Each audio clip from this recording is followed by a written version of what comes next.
Alrighty, hello.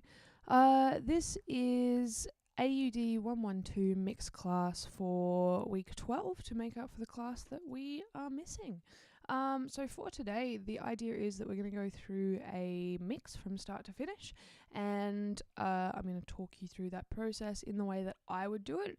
The way that I've got this set up today is I've got Pro Tools already open just for the fact that we need it to be able to hear my voice. So you can see my voice coming in over here.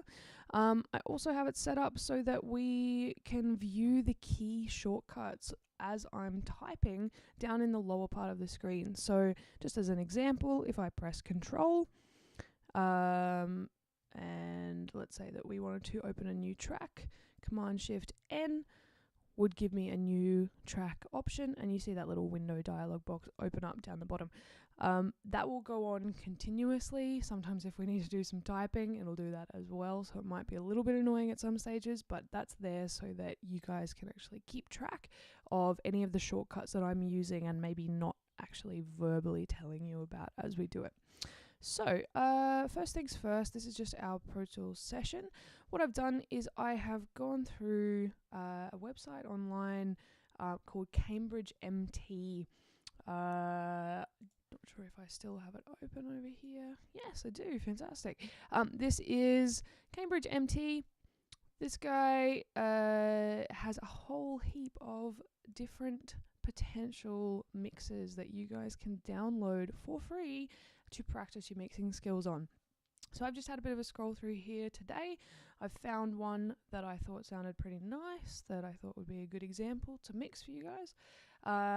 Not super complex, and I've downloaded it to here. So I haven't actually heard this through yet. I've only heard about a 10-second sample, so this is completely fresh for me as it is for you as well. The tracks that we've got in here, they all seem relatively well labeled as per this is the folder that's just been downloaded. It also comes with a readme text file, so let's have a quick look at that and see what it says. Raw multi-tracks from Woodfire's Wealthy in Time for educational purposes. Fantastic. So this is not something that you can then take a sample from and put into your own recording. Crucial information here. 13 WAV files, 24-bit and 44.1K. So those are the settings that we want to make sure our Pro Tools session is set up at before you actually start. If you're doing this yourself, I already did that, so I just double checked, and I've already created my Pro Tools session and made sure that it was at 44.1 and 24-bit. Another useful piece of information is that the tempo is 150 BPM. We don't need to know that straight away, but that can be useful for us when we go to set up potential effects, things like delays, just to make sure that they're actually in time with our track.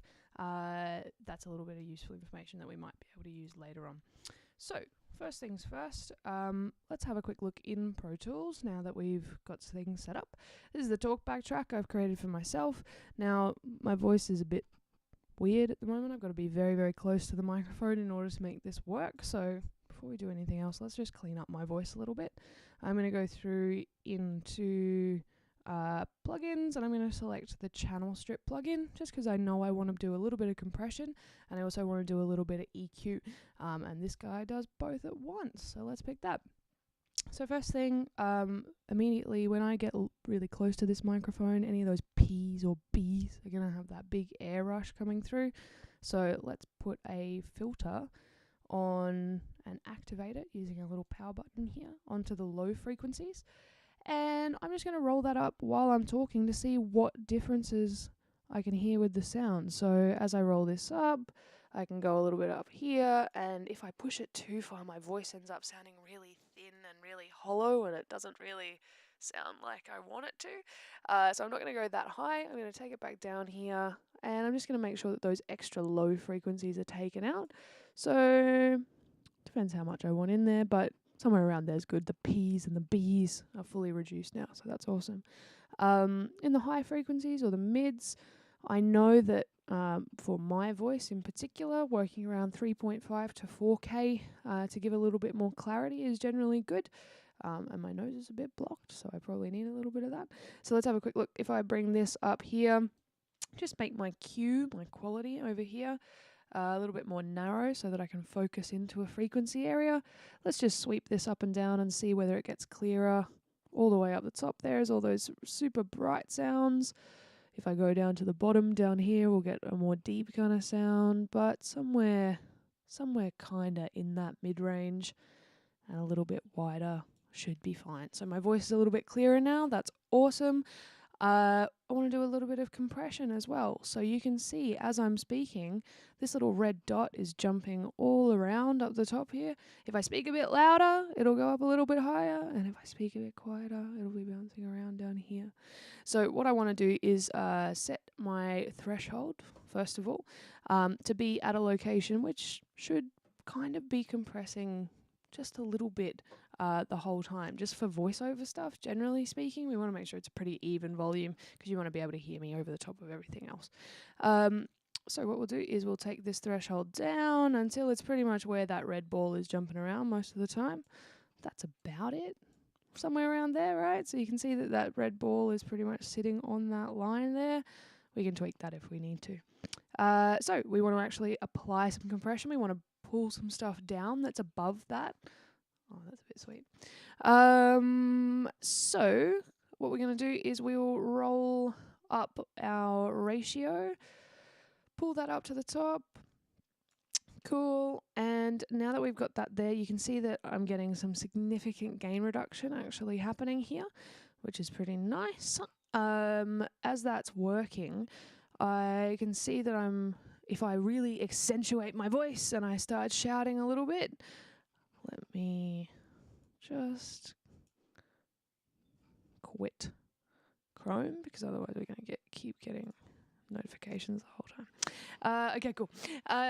So as we've got this, you can see that if I increase my voice and I start shouting a little bit louder, we get about 9 to 12 dBs of reduction. But if I'm just speaking at a regular kind of normal volume, it's probably only around about 3, which is pretty normal. And even if I'm talking like this, you can see that it's not actually doing anything if I pull back a little bit from the microphone. So generally speaking, I only want to compress those extra loud bits, so my threshold's probably in a pretty good space there. Attack and release time, you can see that it's jumping pretty dramatically. I would say that maybe my release time could be a little bit longer to make sure that I'm not making it sound too jumpy, and so that it's holding those words for a little bit longer.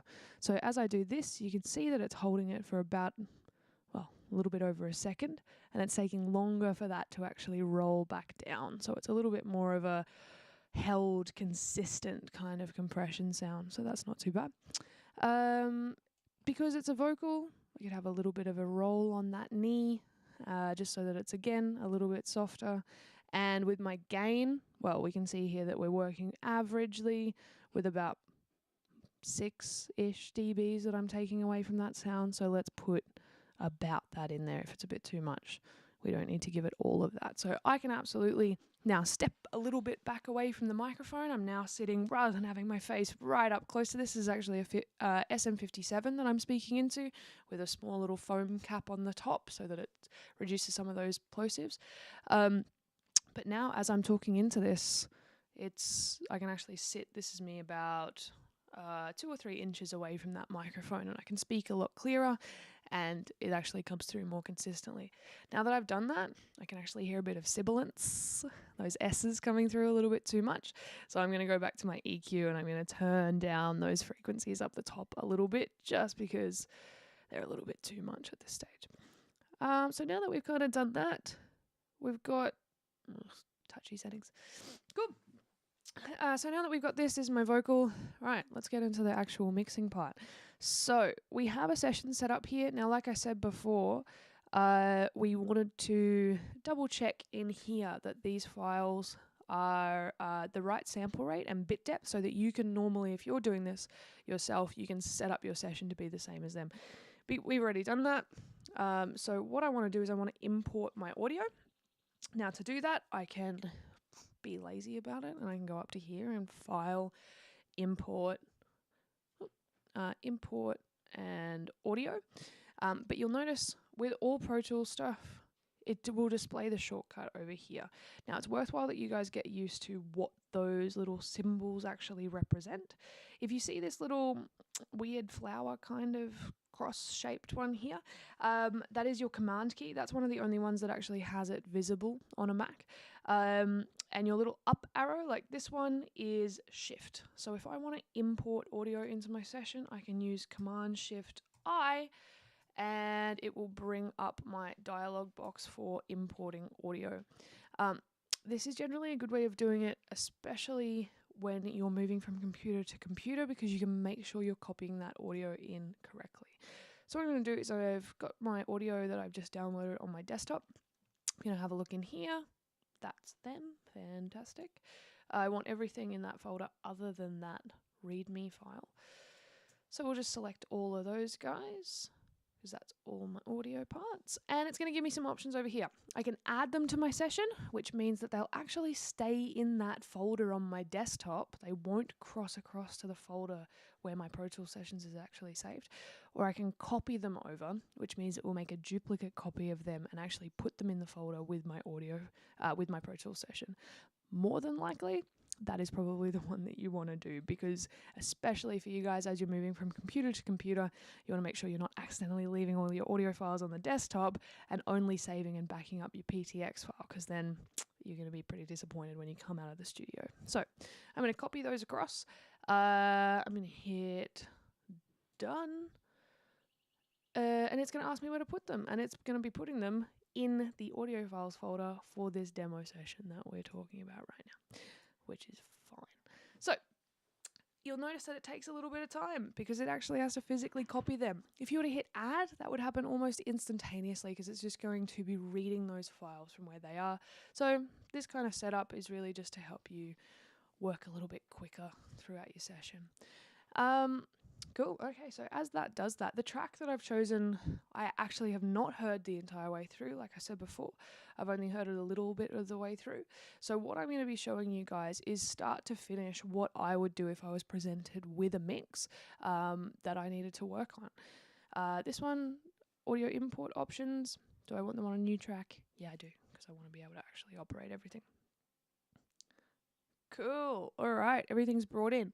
Let's flick over to our mix window, and I can see everything in here. You can see that the waveforms are populating. When you look in your Pro Tools session folder, you'll actually notice that in the Pro Tools session folder, you'll have this little like wave cache file.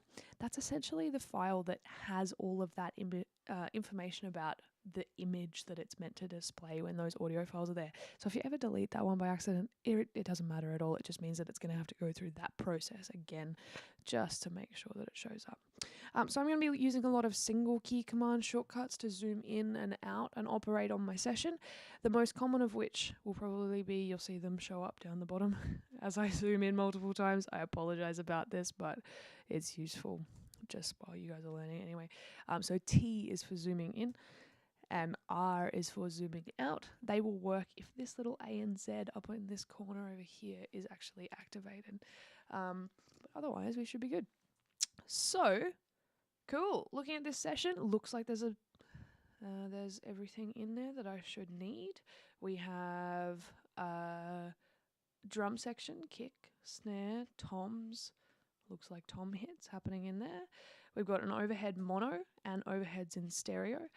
A drum room mic, so majority of my instruments in this track are actually a drum kit. That's not a bad thing. A bass DI, so as we would know, the bass DI means that it's coming directly from that bass instrument, so it's not actually coming through an amplifier, so we may want to dirty that up a little bit if the genre requires it. Electric guitar mic 1, electric guitar mic 2, electric guitar 2 mic 1, electric guitar 2 mic 2.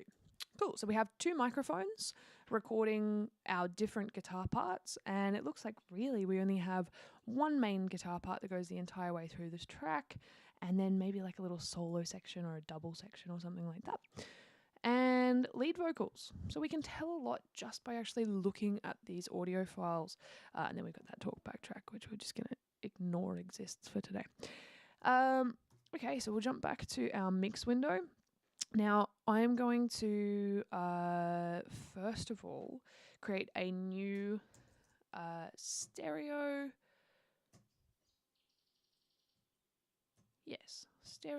master fader. I'm going to put this into my session. So this is a representation of my levels. Now you can see, because I've got my voice running through the session, it's showing up there as well. That's fine. This is not to be used as a volume control. If I want to turn up the volume, I'm literally going to use the little volume control on my headphones on my interface that I've got here. If I want to turn the volume of these sounds up and down, I'm going to physically do that on these tracks. So a really quick way of actually being able to do that is if I select the title of one of these tracks, and I scroll all the way down and select the last used track, not the master, but the last one that actually has any audio on it. I'm going to hold down Shift and I'm going to click across all of them. That means that they're all selected. I'm then going to hit Command G. And this is going to allow me to create a group of all of these tracks. And this is going to be my all mix. You'll notice that Pro Tools gives you an all group down over in the side here by default. But that would actually include my talkback and my master if I was to use that one. I want one that's just my audio tracks because I've got some extra stuff in there. So to do that, now I have this group. What that means is if I need to turn my entire mix down, all I need to do is make sure that this group over here is activated, and I can now adjust all of these together, which is fantastic. So I can actually turn up and down the entirety of my mix. So I'm going to bring it down a little bit just in case it's super loud when we actually hit play to start, and then we can turn the volume up as we go through. The other thing to note across the board here is all of these are correcting to my interface that I'm working with at the moment. So I've got an M-Box Pro, which is just a relatively simple little interface made by Avid, the people that make Pro Tools.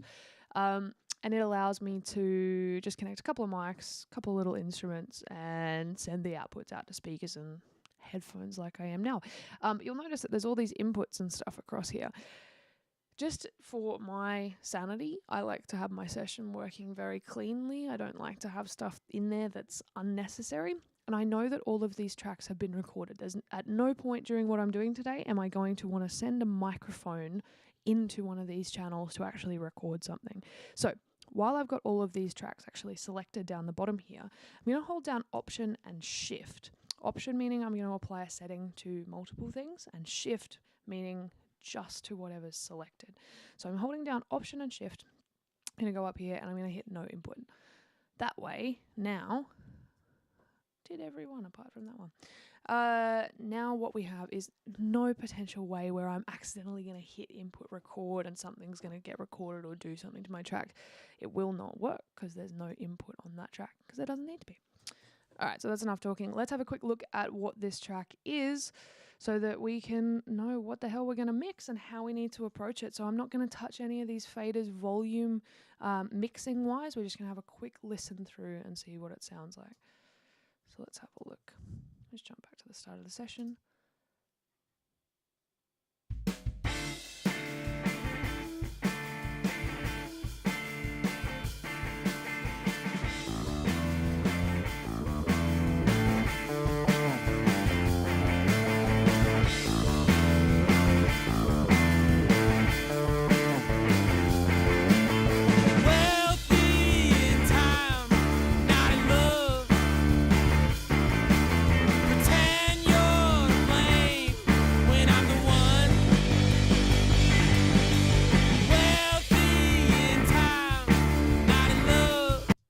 Cool. Okay, so we've got a kind of indie, grungy, rocky kind of song.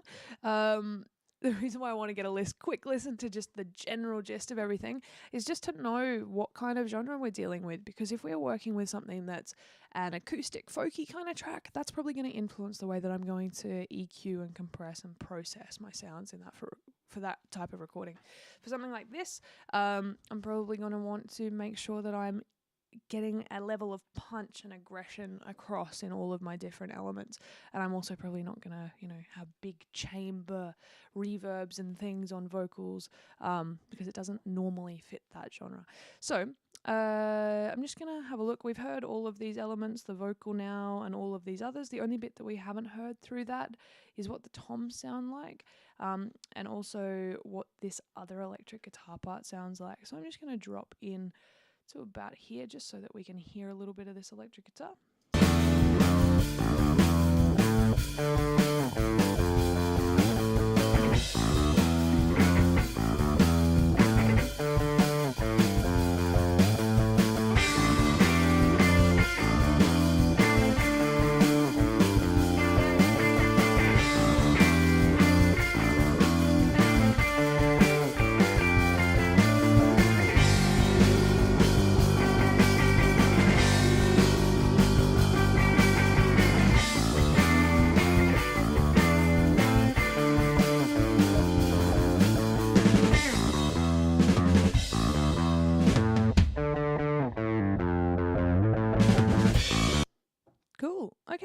So we had a quick listen. I just wanted to wait until we heard a little bit of those toms as well, just so we could hear what they sound like with the overall, this actually sounds really, really good. I'm super happy. That means that it's been recorded really well, and it actually sounds half mixed just by not even touching anything. So that tells me that the engineer who was actually tracking did a really good thing with their gain levels.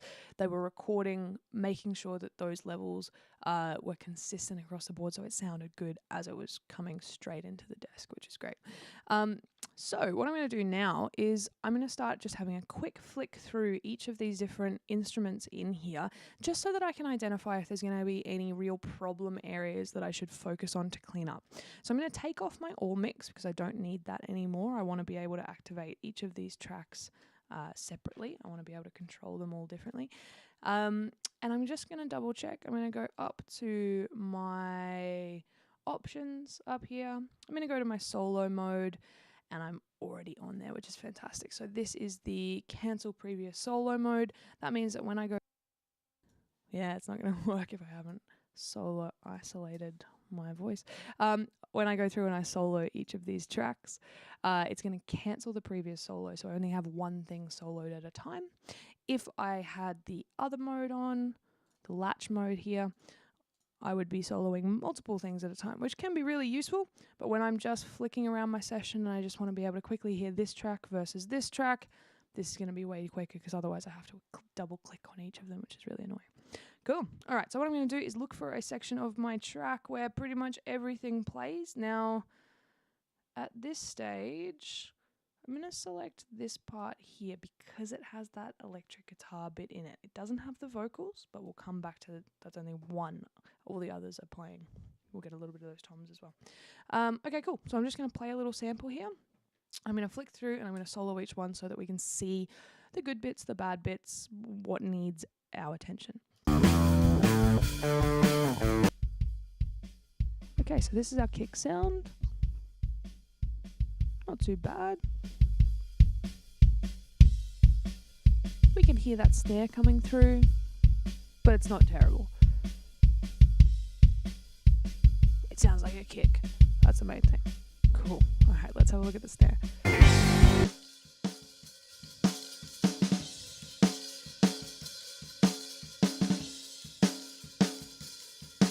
Sounds like a snare to me. There's a bit of spill from the other drums coming through in that one, but it's not too bad. It's a little bit rattly.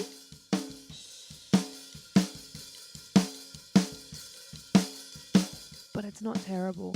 And especially for a genre like this, it's not going to be super, super noticeable. So that's pretty cool. I'm happy with that. I'm going to skip over my toms because we've just got to go back to the part where they play. So we're going to go straight to the overheads to see what they sound like.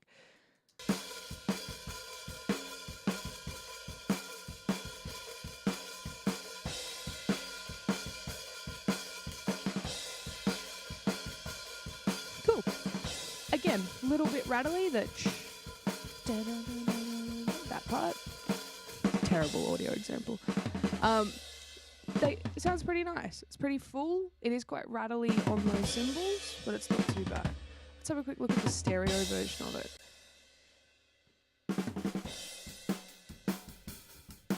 Cool. Sounds like a drum kit. Here you can hear that snare. Boom, boom.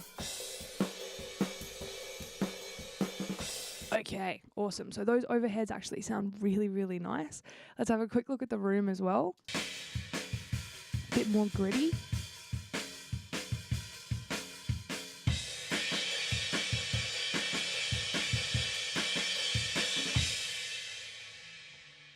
Cool. Okay, awesome. So listening across all of our drums, I'm actually really happy with the sound of the stereo overheads. I like the sound of the room. It's a bit more washy and it's a little bit more dirty sounding, but that's not necessarily a bad thing. And pretty good overhead mono. If we have a good overhead sound, generally speaking, I'm going to use that as the basis for my drums, and then I'm going to build the other components kind of around it because I want to make sure that this is filling in all of that extra detail. Just for the toms, while we're in that section, I'm just going to highlight my little tom section here. Let's just have a quick listen to them. Okay, so we got tom 1. Cool.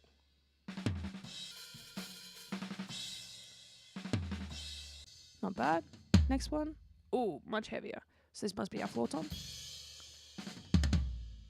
Nice. See how it's really tight? We don't have a big sound coming after it. We just have do-do-do. That's great. That's cool. That's fantastic. That's a great recording. So it's up to us how much we want to clean them up, because I could go in here and I could be super strict about it and I could cut out all of this excess sound from these recordings and I could gate it and I could really intensely chop out these components. We can do that. But what we need to establish is whether we like or whether we want the excess spill that's in these recordings, because at the moment all of that excess background is essentially extra cymbals that you're adding to your recording. So if you feel like you're recording, if you try chopping everything out, you gate it really heavily, and then you feel like there's not enough cymbal sound, it might actually be that you had extra stuff coming from the background of some of your other recordings that was worthwhile. So I'm not going to necessarily jump in and chop that out just yet for this genre. If it was a more pop song or something that I really wanted to be cleaner, then I more than likely would probably jump straight in. But it's always song specific. You got to make those choices depending on what that track is. Okay, so just have a quick look at this bass section, because we want to make sure that we have a nice bass sound. It's pretty important for a genre like this. Let's have a quick look.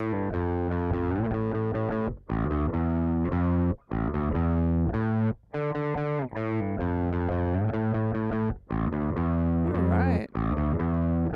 Cool. So I said just before that normally with a bass sound we may have to kind of send it through an amplifier or something.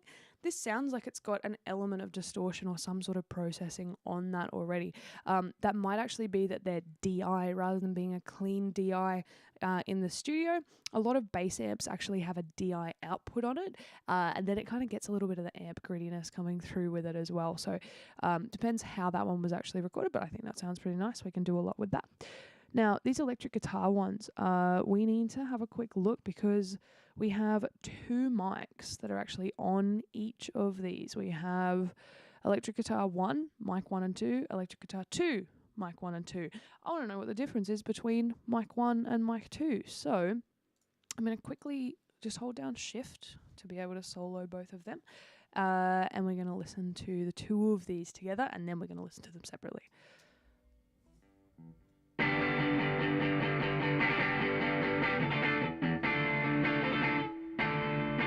Sounds pretty good. Let's just hear mic 1.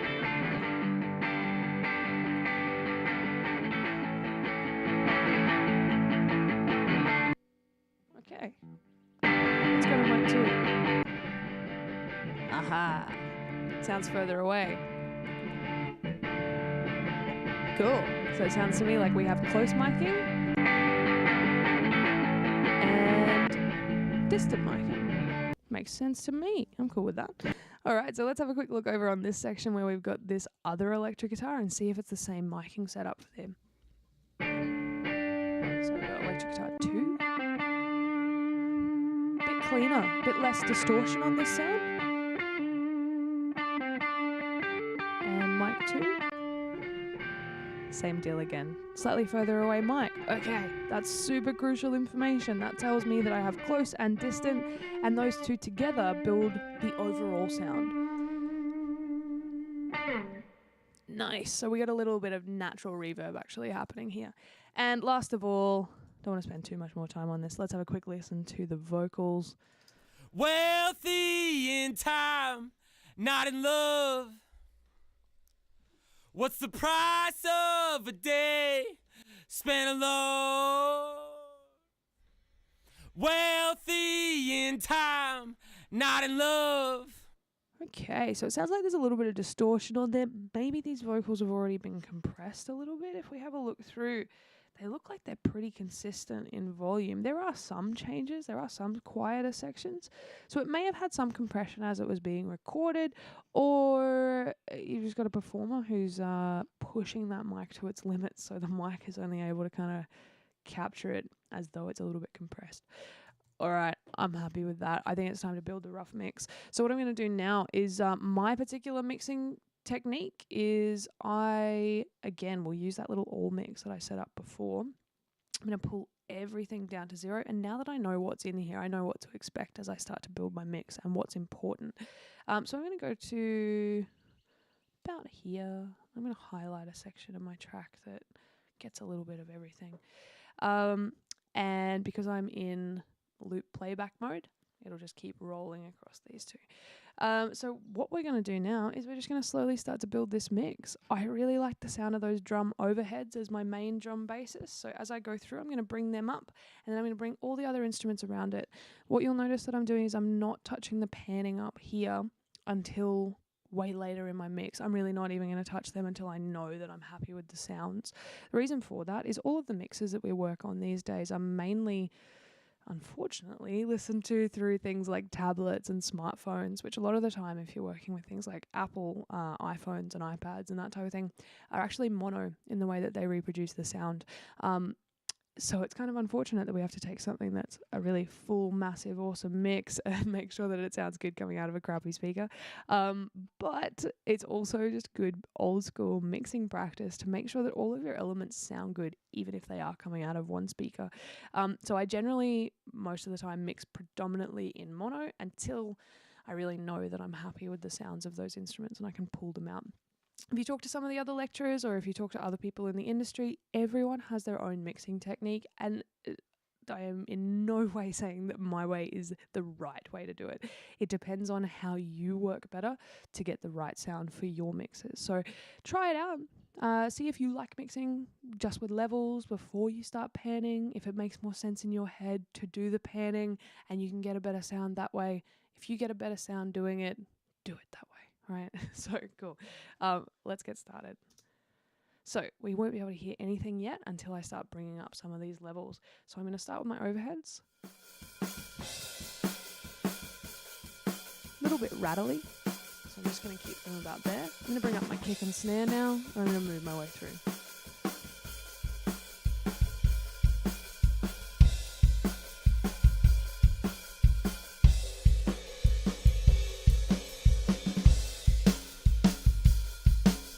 When I'm setting my kick and snare, the thing that I'm looking for is the punch, the way that the kick hits me in the chest. I want the kick and the snare to hit me equally in the chest. So, if I have it down here, you feel like the snare is punching you harder, right? If we do the opposite, the snare feels really weak. It's not got the same impact. For this type of genre, I want them to feel the same. So I'm not really looking at this, I'm just listening for that feel.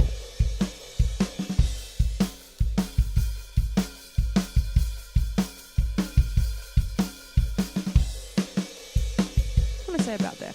Okay, now I'm just going to turn my toms up a bit here, because this isn't the tom part. And I'm going to have a listen to what it sounds like if I just put a little bit of these extra guys in there. Really messy with that one.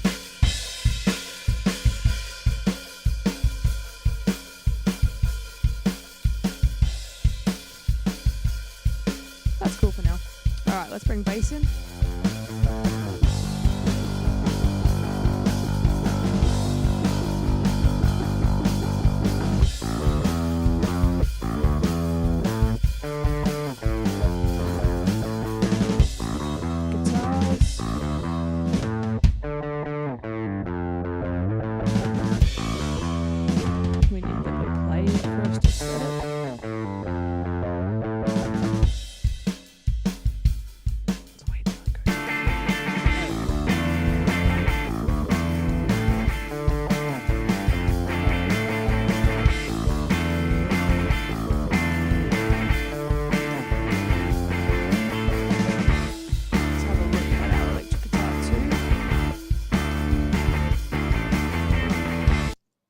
I'm just going to jump down to here where that plays.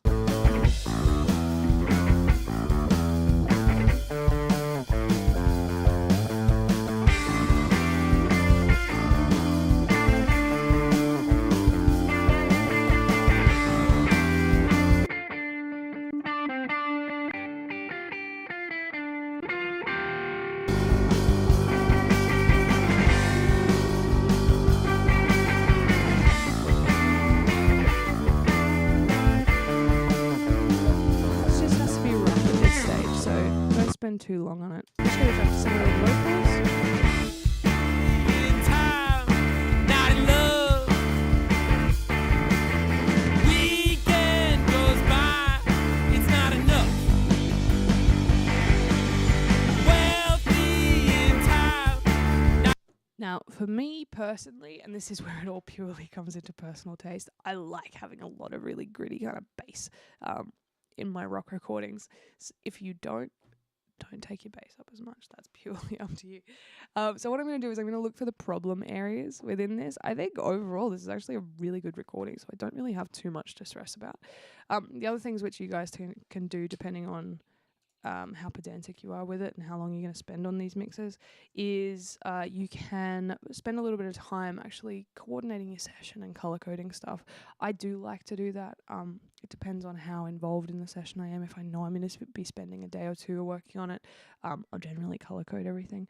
Best way of doing it is just select the tracks that you want to react. So I've just selected everything that's in my drum kit. Double click on the color spectrum down the bottom down here and select away with your colors. So typically bluish related colors is what I would normally select for something that is in my drums, or reddish related colors. That's just me. That's what I do. With my bass, I might go something a little bit more kind of deep colored. For this one electric guitar part, pick a different color. For this one, I'm really not paying that much attention. And my lead vocal can be yellow. Cool. All right, so the reason why I've done that, and you can adjust what it is that you want to actually change the color of as well. The only reason I really want to do that is just to make my workflow quicker. When I visually look down here and I want to be able to see these are my electric guitar 1 and these are 2, it's a little bit harder for me to see that 1 and 2 in amongst all those numbers and letters. So that color goes, yep, the orange guitars, the blue guitars, quicker. And because I've selected tracks when I was recoloring that, in here you've got this little option where you can change the color of tracks, or if you also want to do clips in tracks as well, and that means it'll change the color of the audio files too. So if you want your whole session color coordinated, that's a pretty quick and easy way of doing it. Looking at this track here, the electric guitar one, just because we can see that it's cut off earlier than everything else, I'm just going to bring my view all the way up. You can see how this is pure silence at the start here. This tells me that someone in another session has already previously actually deleted these components, and then they've just rendered it out so that it loads up in my session fine. So I thank them for doing that, but all of that excess stuff is just pure digital silence, as is in these parts. So they've already been edited to some extent. What they would have looked like is they would have looked like this, like our toms do. But with our toms, they haven't done that. They've left those components in there, and we have the hits coming through here. So just paying attention to what's in that session so that your focus is in the right area. So listening to this, straight away, my instant thing is those vocals need something on them. They need some sort of reverb or a small delay or something, because at the moment they're very, very dry. So if we just have a quick listen to them again. And you're to blame when I'm the one. Wealthy in time, not in love. Now, it's not going to be anything crazy, but I just want something on there. So the way I'm going to do this is I'm going to create a new stereo auxiliary track. And I'm going to rename this stereo auxiliary track to be Reverb. And on here I'll play around and see what I like the sound of. Now, I am absolutely not going to be putting the reverb directly on my channel. As was said in class this last week, if I do that, you do have the option of adjusting your wet-dry mix, and it will change things. If I put that, just as an example, right? Let's see what it sounds like. If I put that, okay, wait, let me do that. But if I put a reverb over on my vocal over here, just so that we can demonstrate the process. If I put a reverb straight on here, you can hear instantly I am a long way away. Now, if I wanted to bring some of the dry mix back into my voice, I could bring this mix down, and now I have mainly dry mix, but I also have some wet mix in there as well. The issue with this is if I wanted to now put a reverb on every one of my vocals, and I wanted to maybe have a little bit on some of my guitars and a little bit on some of my snare, I would have to put a different reverb plugin on every single one. The other thing is if I then go, you know what, my vocal sounds a bit essy, I want to put a de-esser on there to clean some of that up, I wouldn't actually be able to do that without it affecting the sound of my reverb as well. So process-wise, we want to have our reverbs, our delays, our time-based effects 9 times out of 10 on an auxiliary that we can send to so that we still have control over the dry sound and the wet sound. So take that off. Hey, we're back again. Fantastic. All right, cool. So we've got the reverb on this particular channel. I am going to send the sound via my send section. So I'm going to go to my lead vocal channel. I'm going to go to my buses, and I'm going to pick an unused bus. Now, at the moment, I got heaps to choose from. Your buses, it does not matter which one you pick. If you want to rename them, go ahead and rename them. You can call them whatever you want. You could call it the reverb send. Doesn't matter. What I'm going to do is I can bring this level up. If I want it to snap to 0, I can just hold down Option and click it, and it will snap to 0. But by doing this, I still have my dry sound of this channel coming out to my main speakers, my outputs 1 and 2, which is my speakers, and I have it going also out of bus 1 and 2. And this is what I said in class. The buses, the routing in here, it's the same sort of concept as your auxiliaries on the desk, except with your buses, it's essentially like you can just shoot it off in 24 potential directions across here, and you just have to choose where they end up, right? So it's a nice internal way of sending it from one thing to another. Imagine it with the really terrible analogy of if it was a bus going to a bus stop, you've put these on the bus, which is route 1 and 2, but you need to actually set up a bus stop for it to go to, for it to arrive there. So what we want to do is make sure that this reverb is where it actually ends up. So we're going to make its input bus 1 and 2. So what we should find now is when I play my vocal back here, let's just play a little example. Surface the feeling to begin the healing in me. You can see that we're getting sound over there. It's a bit hard to hear with everything else. So what I'm going to do is I'm going to solo my lead vocal. Now, if I just solo it, Put yourself. we won't hear this one. What we have to do is we also have to solo this. First of all, in this mode, this is where it can be annoying, especially if you're not super familiar with your shortcuts. I could solo using Shift, solo this one as well, Where you shouldn't be. so that I can actually hear it on there as well. But that's going to get super, super annoying if I have to do that every single time I want to solo my vocals and also hear my reverb at the same time. So this is where we have the thing that I already applied over here, which is solo isolate. So if I hold down Command and I click any solo button, you'll see that it grays it out. Essentially what that means is sound is now going to come through that channel no matter what. So even if I'm listening to my drums or anything that might be sent over here, it'll still let this channel go to my headphones and go to my speakers. So if I'm listening to my track, it's in there.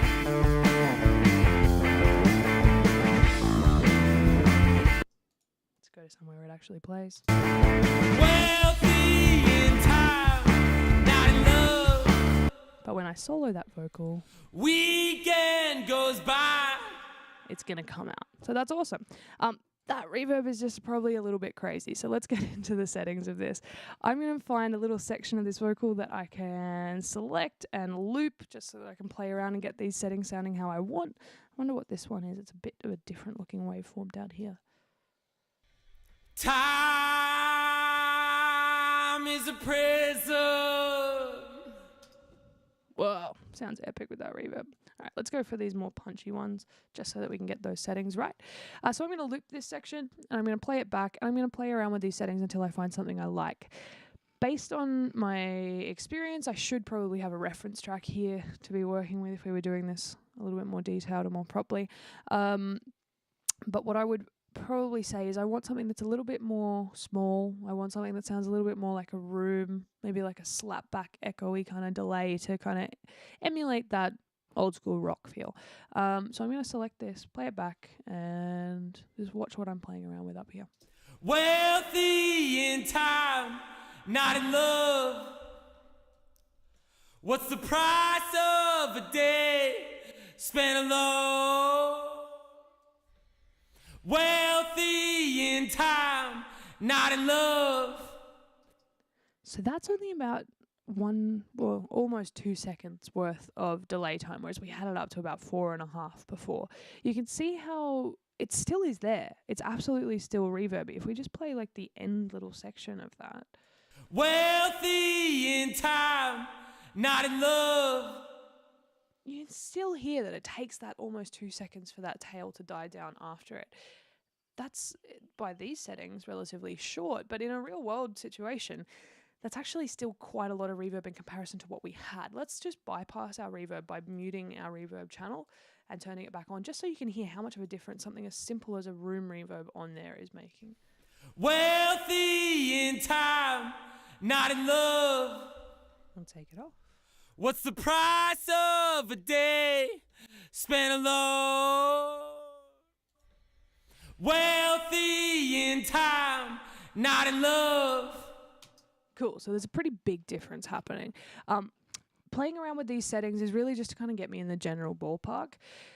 Doing this stuff with this channel muted for too long is not really constructive to your mix, because this reverb has to make sense for the song. If I could spend hours making it sound really great when it's by itself, but if it doesn't sound good when it's put back in the track with everything else, then it's pretty pointless. So what I'm going to do is take that solo off, have a bit of a listen to it back in the rest of the mix. Let's see what it sounds like.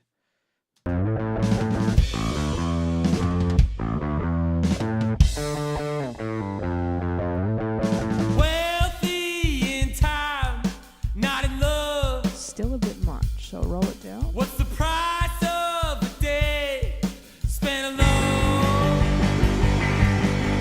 Wealthy in time, not in love. Wealthy in time, not in love. Cool, so what I've done there is I've just upped the diffusion to essentially tell the plugin to think that there are more surfaces and more objects in that room for the sound to bounce off, so I get a smoother reverb tail. I've brought that reverb tail time, my decay time here, down so that it's even shorter, probably about half of what we had before. And I've also taken out some of those extra high frequencies just to make it a little bit more subtle. So what this is starting to sound like now is just more like a quick little delay that's coming back. For this type of genre, especially when it's playing back with all of those other instruments, it should fit a little bit. Unfocused sounds, they reflect around inside me. Thoughts appear where they shouldn't be. Cool. It's just something on there. Realistically, it doesn't really have to be anything crazy. It's very subtle. It doesn't have to be noticeable reverb in your mix, but it just adds that quality. You can hear how different it sounds when it's just dry. For certain genres like hip-hop, dry vocals are where it's at. If you listen to a lot of Kanye stuff, it is like he's speaking straight into your ear without a delay, without a reverb. And that fits that genre. For a genre like this, I expect to hear a tiny bit of reverb on the vocal. So what I'm going to do now is I'm going to jump over here to have a look at my lead vocal, and I'm just going to look at doing a tiny bit of compression, because there's a couple of little parts in there where I've heard the voice is going down below the rest of the instruments. Like we looked at before, on the track itself, it's pretty consistent. There aren't really quiet parts and loud parts. It's really not too bad, but there are some sections like this that are that little bit quieter, and some words in here that are also a little bit quieter than the loud ones surrounding them. Just as an example, let's have a quick listen to this little part. Surface the feeling to begin the healing in me. Put yourself where you shouldn't be. So there's a not massive difference, but there is some sort of difference between those two little lines. I want to make them a little bit more consistent. So what I'm going to do is pull up a compressor. Now you can see I've got a whole heap of random ones on here because this is my computer at home. I'm going to pick stuff that you guys have access to because I don't want to show you plugins that you're not actually going to be able to use. So we'll pull up the channel strip again. And with this guy, what I'm going to do is I'm just going to loop this little section where I have my quieter part and my slightly louder part. And this is where I'm going to play around with getting that threshold set correctly. So my threshold is going to be just, if you look at the top of my little T-bar here, just across the top of that guy so that I'm compressing and pulling down the louder parts of this one. Alright, so let's just play this little loop and get this set up. Surface the feeling to begin the healing in me. Put yourself where you shouldn't be. Surface the feeling to begin the healing in me. By default, the threshold was pretty much in the right spot, so not too much that I need to do about that, which is kind of good. I'm going to bring my ratio up just by default. For vocals, most of the time I end up going somewhere between 4:1 and 6:1 as my general kind of settings. So I'm just going to drop it in at about 4:1 just to start, and if I need to compress it more, I will. But I don't think it needs to be too dramatic for this guy. Based on what we're talking about already, vocals, da da da da da da da, they're quite fast, right? He's not holding notes for a very long period of time, so relatively simple, short attack, and a medium to shorter release time should work pretty well. Give it a little bit of knee, because it's generally what I would do for vocals. These are my kind of like default off the top of my head settings to do a vocal sound, and then I'll tweak them and tailor them to make sure it fits this particular vocal. So I'm going to look at this, I'm going to play this little one back. Surface the feeling to begin the healing in me. Put yourself where you shouldn't be.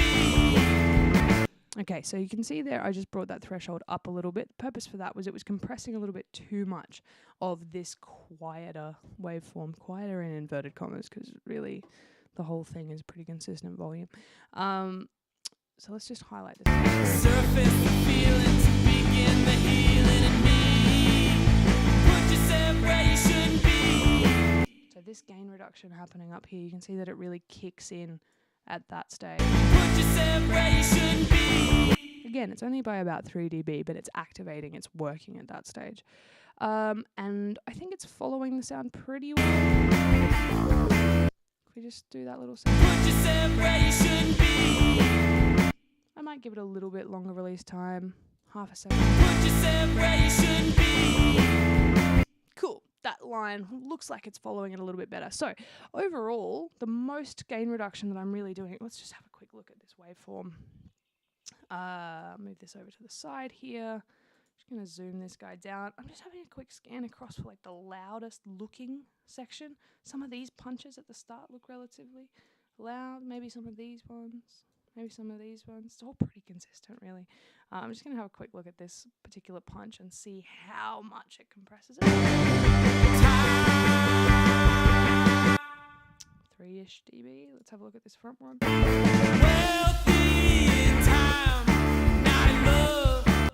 Cool. At the most, it's kind of doing around about 3, maybe up to 5 or 6. So let's give it about 3-ish dBs of makeup gain.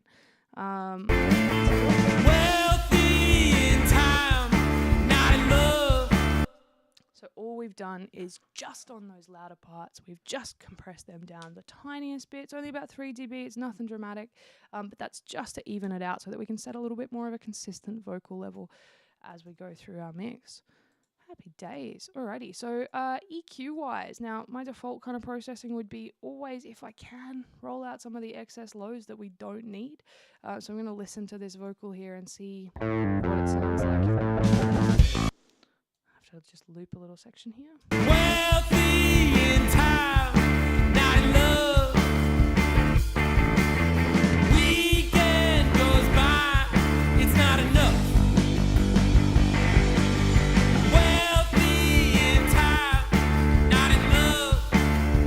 Notice when I go too far, it becomes pretty noticeable. It becomes something that's relatively obvious within the track. So wealthy in time, not in love. especially for a male vocal, I don't want to eliminate all of the low frequencies, because if I do, it can end up sounding thin and just not full like it should, really. So what I'm going to do is just take it to around about there. If I need some more later, I'll bring it back in. And I'm going to do the same on the highs as well. So I'm going to turn on my high filter. I'm going to play this back, and I'm just going to roll this back down until I can notice that it's starting to mute it and make it sound like this, right? So let's have a quick look. Wealthy in time, not in love. Now it happens way quicker on this side because our vocals are mainly, the brightness is all up in the highs. So let's have a look at what we don't need. Wealthy in time, not in love. Weekend goes by, it's not enough. Cool. Can't really do too much on there. But essentially what I've done is I've just taken out a whole heap of frequencies from this recording that were there, but we can't really hear them, or they're at least not important to that particular sound.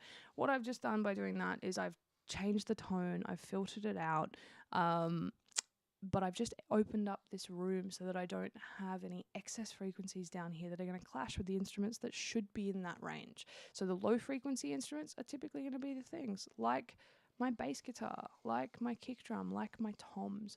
So I want to make sure that there's space for them. Just to clean up wise, I'm just going to quickly do a similar kind of thing for my kick, a similar kind of thing for my snare, maybe my toms, and my bass as well. So let's have a quick look. I'm going to do this with the EQ7 plugin as well. So just go back to this window, make sure I've got a selection of the song. There's my kick drum. So there definitely are some cymbals in there. Alright, so let's take some of that up.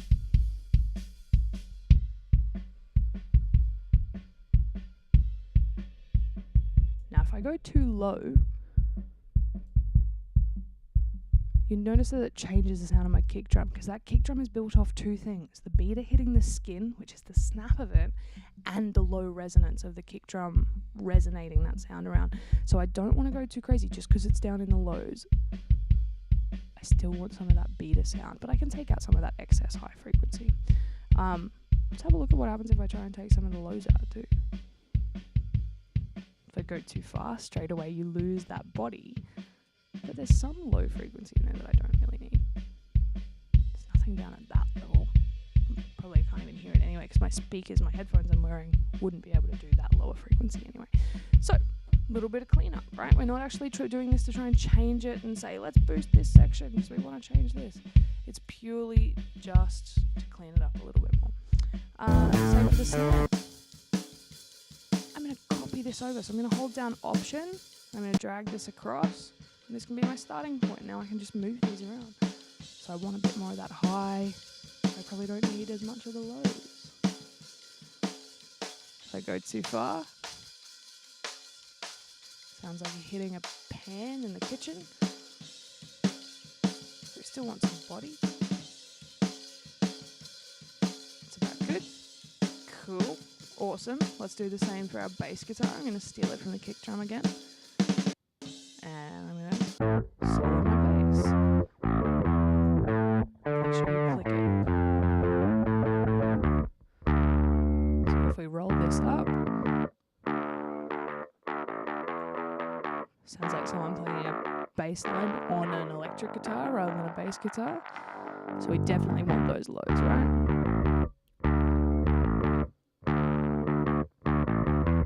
But down here, it doesn't really make that much of a difference, does it?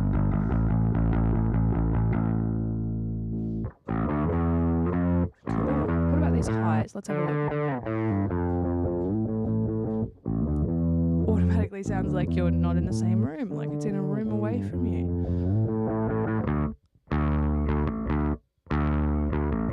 Now I like that distortion that's on there. I like that kind of gritty sound that's on there. I think that fits the genre really well. So I'm going to keep some of those high frequencies in there. Now between these two electric guitars as well, we had a little bit of difference. One was a little bit cleaner, one was a little bit more distorted. I'm going to do the same process again for these guys. Same sort of plug-in. But I'm only going to focus on mic 1, because we established that mic 1 was the direct, the close mic, and mic 2 was the room mic. I want to kind of keep the room mic as it is. I really just want to focus on this close mic signal to start with. So let's have a quick look at this guy. Make sure I'm selected on that plugin. Cool, there's definitely high frequency information in there that I need. You can hear the difference here. It mutes it. It feels like you've just put it behind a wall. So I definitely want to keep some of that highs. In the lows though,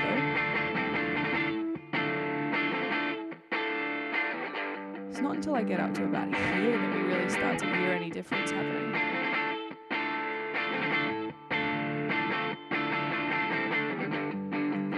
Cool. Alright, awesome. So I'm just cleaning these up a little bit. I'm going to go to the next one, which is my other electric guitar. And I am going to have to find the section where this plays just to make sure that I can loop that little guy. Open them up.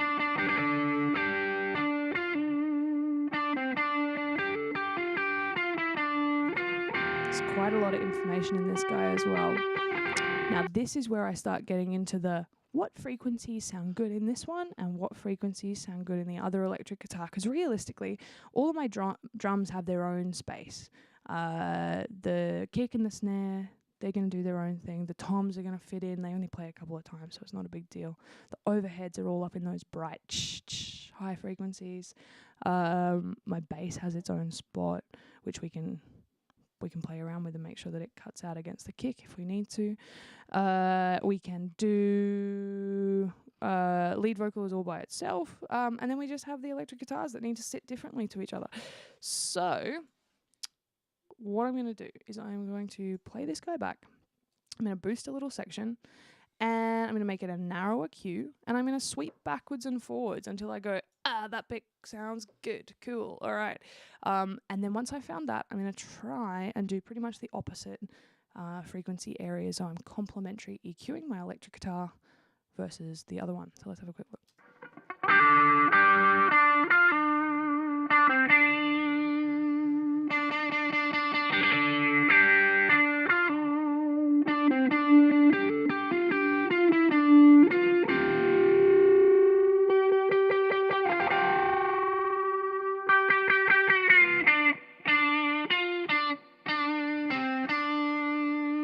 So there's a lot of definition up in that top area, and there's some muddy kind of frequencies that are happening down in these low mids. So what I'm going to do is I'm going to choose a little bit of this top, definitely not that much because it's a bit too much. I'm going to open the width of this up so that I'm boosting a little bit more of that grid in the highs. I'm going to grab another one of these adjusters down in the low frequency area. I'm going to boost this and find that bit where it resonated badly again. So let's find that. There, can you hear that building on that note? It's like that ringing in your ear kind of sound. Cool, so now we've kind of found a frequency it's resonating badly. Now that I've found that, I'm going to go the opposite way. So let's have a quick look. Sounds quite thin by itself like that, but we got to remember there's another mic that goes along with it.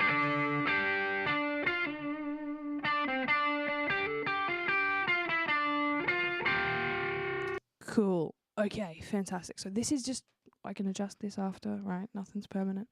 So now that I've done that, what I'm going to do is I'm going to grab this guy.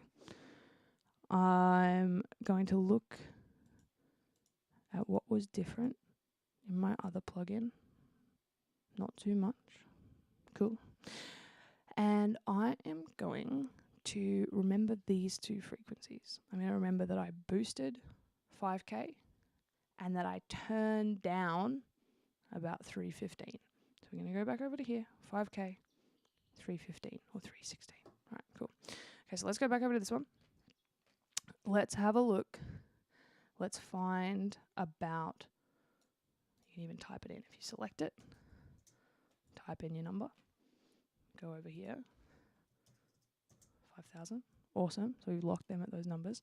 I'm going to do the opposite just to see what it sounds like.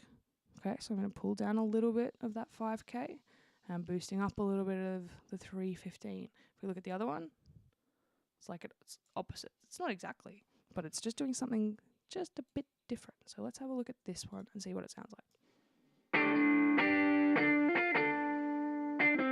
Okay, I'm going to sweep around a little bit with this middle one that I haven't put a number in, just to see what works.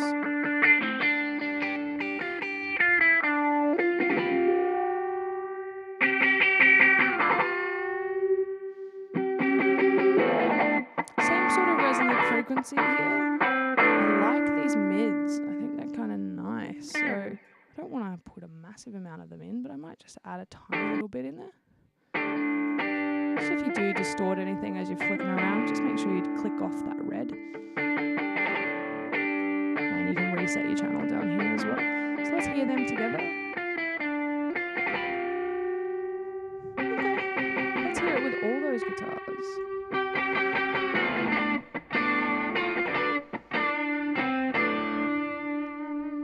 Does it sound like two guitar parts now? Sort of. Not fully though. What happens if I take that EQ off? Subtle. They definitely do sound a little bit clearer as different parts doing it that way. Let's have a quick look at doing just essentially how the kick and bass work together. So I've just held down shift and selected those two. Okay, so listening to these two together, the kick feels weaker when it's playing with that bass. It sounds good by itself. It's a bit woofy. My bass has a lot of power, which I like, but I need my kick to be able to cut through too. So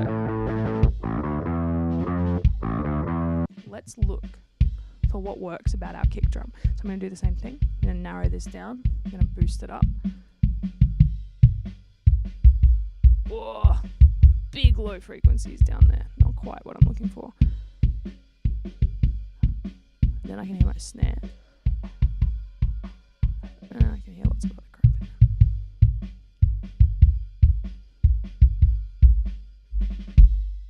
there. Ooh, and then we got big low frequencies down at about 40. We've got a whole heap of woofy kind of frequencies around here, but we have the punch of it. What sounds like the skin actually resonating around about here. So what I might do is just a little notch at that point to give it just a little bit more definition. And if I wanted to just give it a little bit of bass boost down where we heard those extra low frequencies, make this a bell, I could give it just a little bit of body.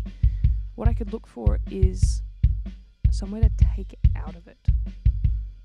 So let's have a look for another area that we don't like. Ugh, sounds like a cardboard box. When we talk about a kick sounding boxy, that's what we're talking about.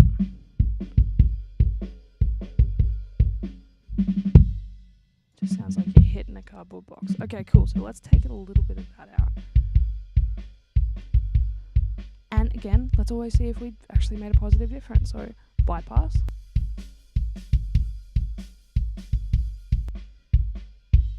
Sorta. I don't know yet. It sounds a bit bleh, actually.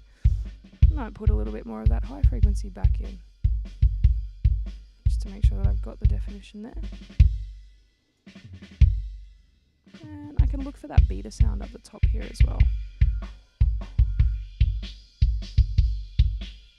It's in a few different spots. There's a lot of rattle. Something like that. Okay, cool. Let's have a listen to that now back with that bass. It holds itself a little bit better, but not perfectly. So, okay, what I'm going to do now is I'm going to keep my kick drum plug-in open, and I'm also going to open this one. Ew. All right, so now I have my kick drum and I have my bass guitar. Based on this, now listening to these two, I'm going to see what it sounds like to do the opposite in my bass. Try and find the frequency areas that work.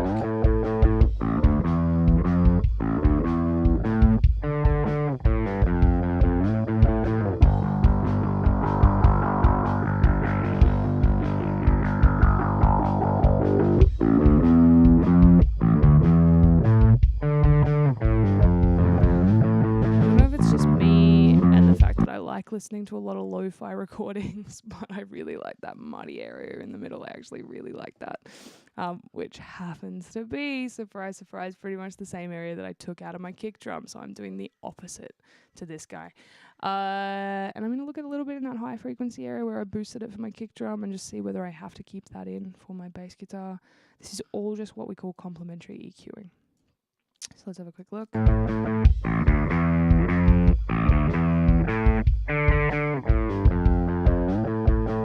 It's not a needed area.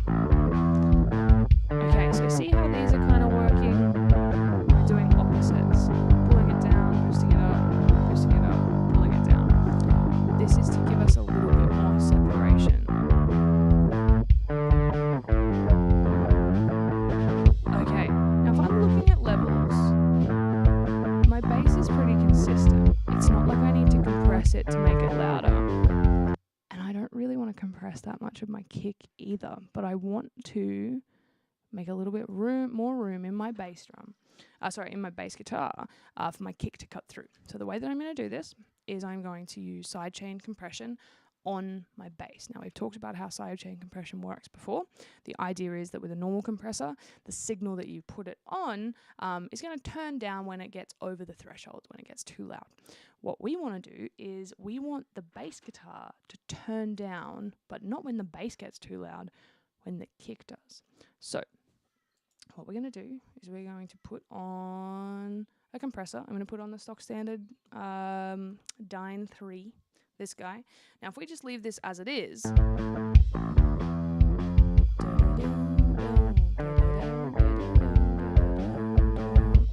see how this guy, it's actually reacting to my bass because I haven't set it up yet. So what we're going to do is this setup with our side chain, our key inputs. So I need a trigger sound coming from my kick. So this is where we're going to send it on a little bus ride to an unused bus. Let's use 3 because that's the next unused one. I'm going to turn it up to 0. Fantastic. And as I turn it up, now I've put it on the bus. I got to tell the bus to get off at a stop, right? So this is where I tell it over here, this is your stop. This compressor, not this channel, this compressor.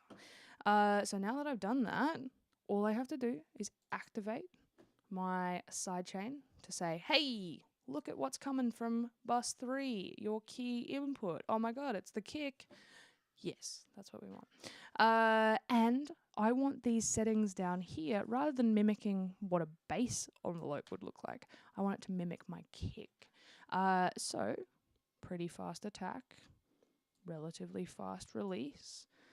Now, my ratio is how much I want to bring it down. We'll have to play around with that and listen to it, as well as the threshold. So let's have a quick look and see what this is doing.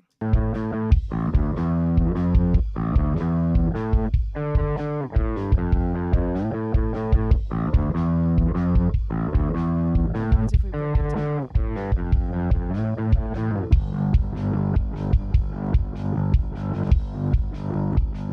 It's getting crazy. Too much.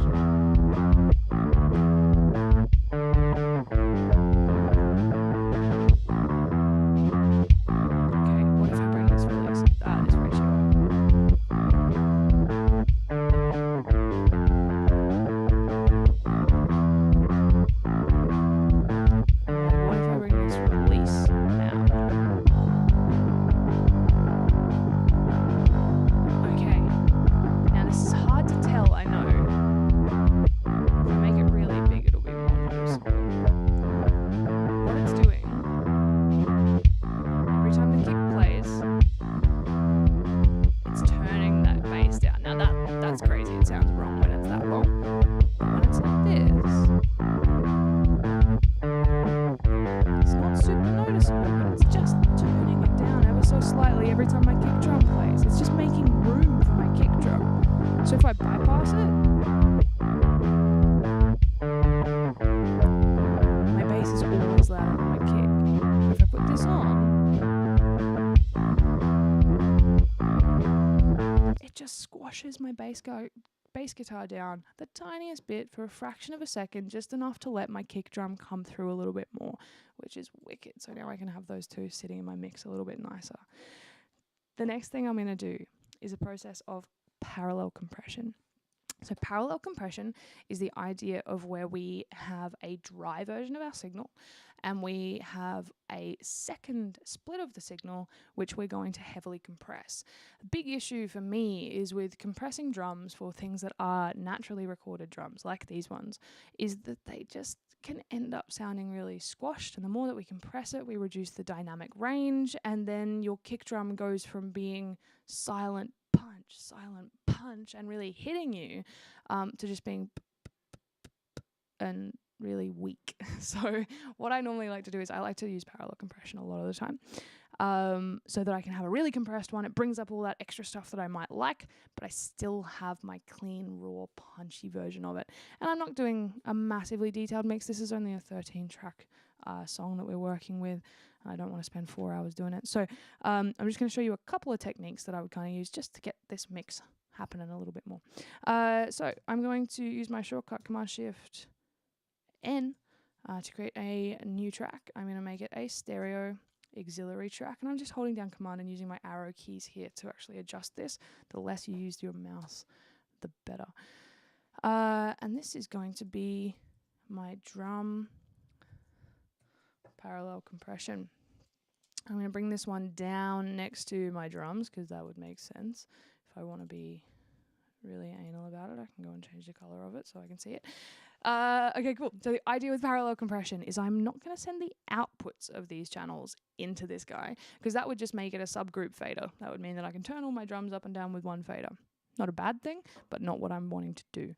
What I want to do is I want to send a split of all of my drums. So I'm going to select all of these guys.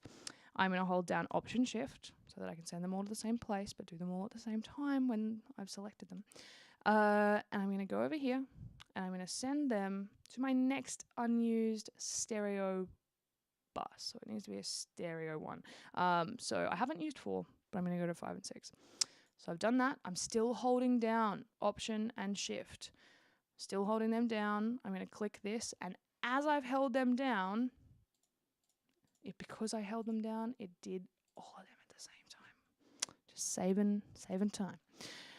So if I've sent them to bus 5 and 6, I am going to make my drum parallel compression bus, surprise, look for stuff coming in bus 5 and 6. So what I should have now is 2 versions of my drums, essentially. One, which is all of these raw guys coming straight out to my speakers, and another one, which is a collection of all of these coming onto this. So instantly, my drums sound louder because I'm listening to them twice. That's not just the goal, because you could just duplicate your tracks if you wanted to do that.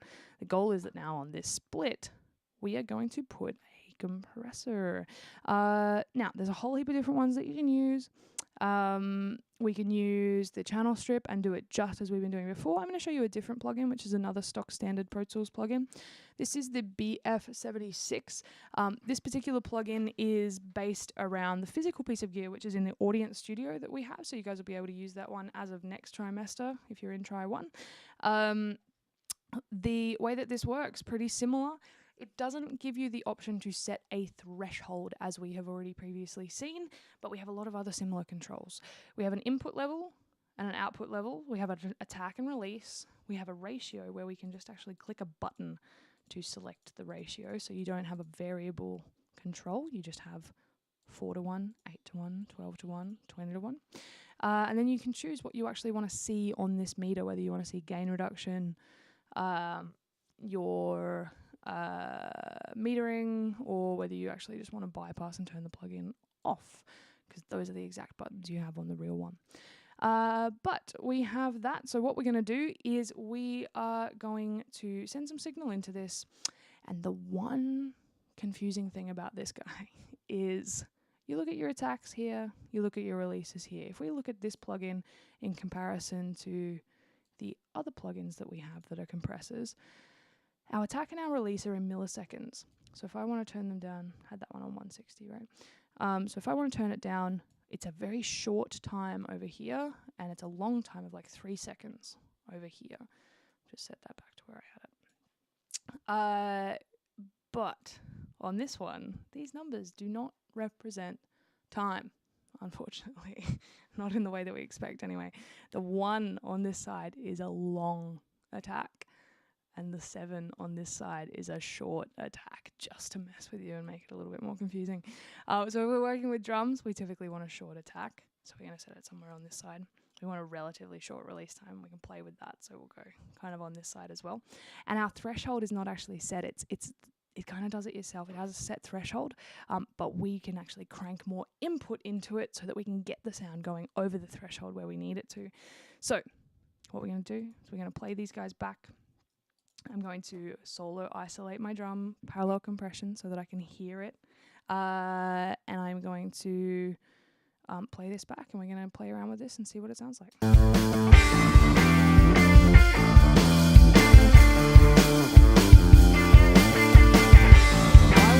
I want this to heavily compress my sound. The reason for this is that this is going to be like my crushed version of my drums that are just going to sound crazy by itself.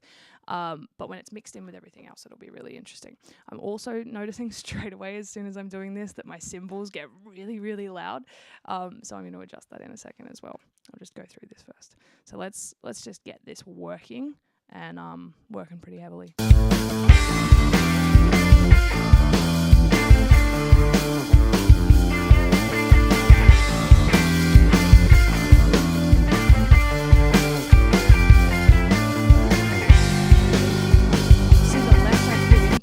The less I put into it, sorry, I got to remember to stop trying to talk over the audio. The less that I put into it, the less this meter is coming down. This meter is showing me my gain reduction. So when this meter swings down to the left-hand side, what that's telling me is that my sound is actually having gain reduction applied to it, just like we see on the other meters going vertically from the other plugins. So I'm going to drive this in a little bit. I don't want it to be crazy ratioed. I'm going to pick either 8 or 12 as my selection of how intensely, so, relatively strong.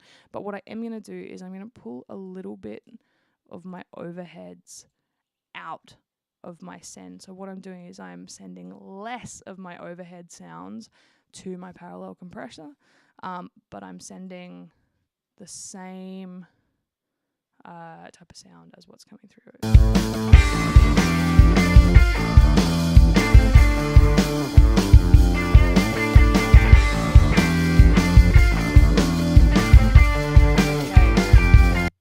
So now my kick drum is starting to sound massive. Let's have a quick look. Without it.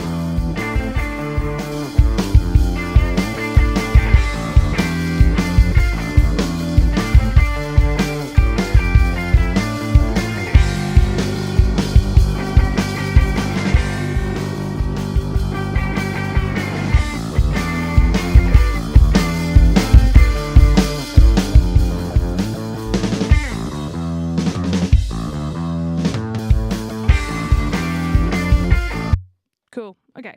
This isn't perfect by any means. I would probably take this a little bit back to maybe like 8-1 instead.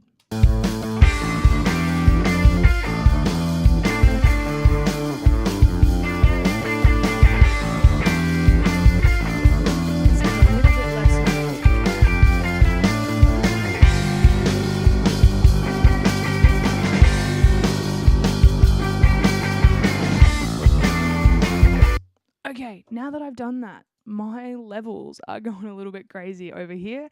And also, it's way harder to hear my bass, my electric guitars, and a whole heap of the other components that I've got within my mix. So what I'm going to do is I'm going to open this back up so I'm listening to a different section of the track with the vocals in it. And I'm going to do a little tweak on my mix to turn everything up and down. If I want to be able to keep my drum mix that I've got here right now and just turn all of them up and down, I've already got the track selected from before. I'm going to hit Command G. I'm going to bring up a group. I'm going to write drums. Now I have a drum group, and now I can turn them all up and down together. So let's have a quick listen, get another rough mix happening.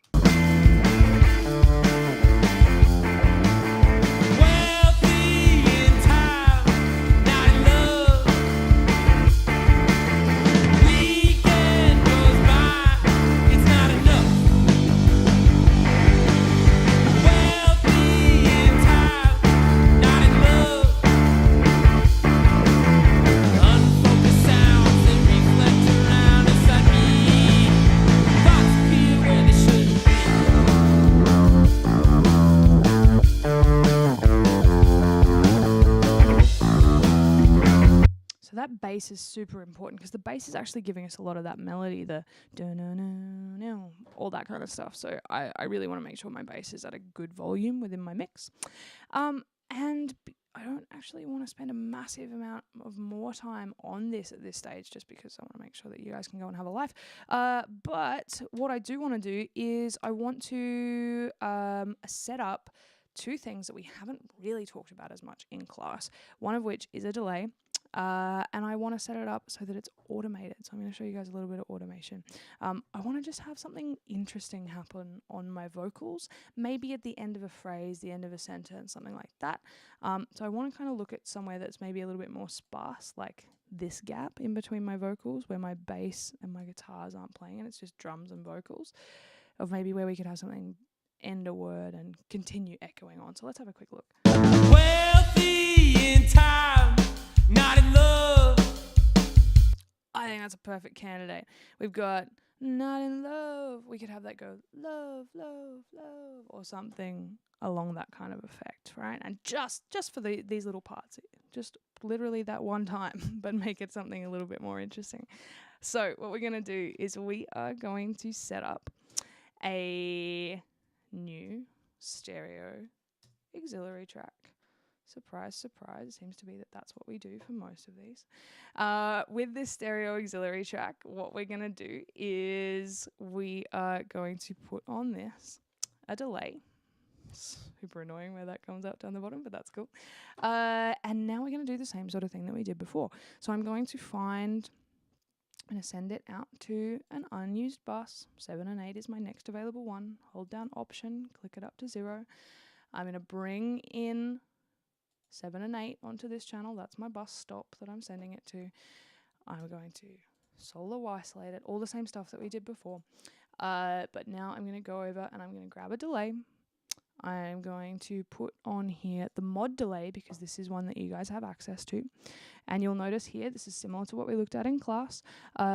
We have the delay time, how long until that first repeat actually comes back. And for this one, it's stereo, so we've got left and right. So I can actually do different processing on the left to the right, but most of the time I don't actually really want to do that.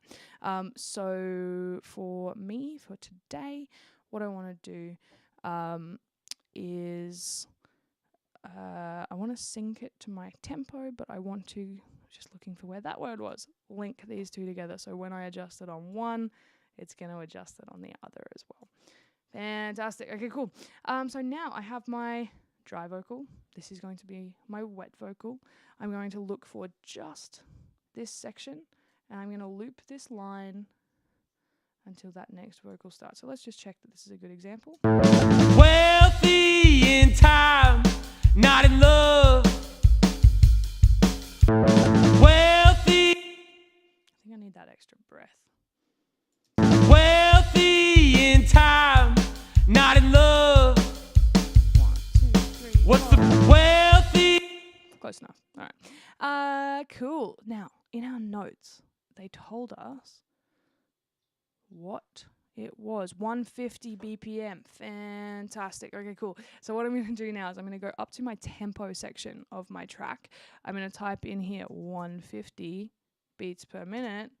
And I am going to, now that it's synced, you can see that 150 number shows up down here. So I actually, rather than having to play around with specific settings on here and try and figure out what sounds right, just to show you how hard that is, let's have a quick go. Wealthy in time, not in love. So I know that's not in time, so we have to adjust it. Wealthy in time, not in love. It's going to take you a very long time to try and sit there and find out how many milliseconds is right for your tempo. So luckily Pro Tools is trying to help you out. If you sync it to the tempo, you can then select how fast you want that repeat to be, and you can see the thing it's changing up here is that time, so it's putting it in time for you. So let's have a quick look at what a whole note delay is. Wealthy in time, not in love, not in love. Probably a bit much. Let's have a look at a half note. Wealthy in time, not in love, not in love. Bit much as well. What about a chord? Wealthy in time,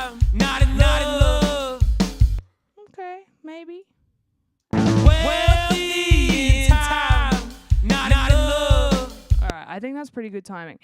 It sounds weird though right now because there's only one repeat happening, right? It's just doing it one time. So this is where we want to add a bit of feedback so that it actually tails off and gives us the effect that we're looking for. So I really want to just mainly focus on this last little line here. So let's have a quick look. Not in love.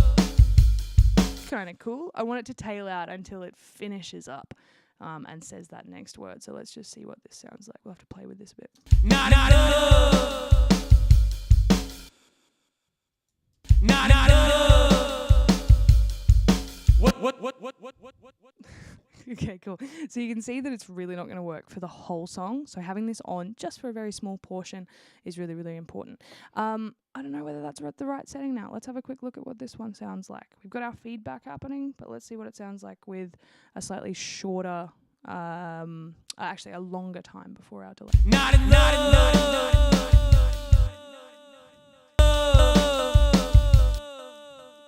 It's still a bit weird, isn't it?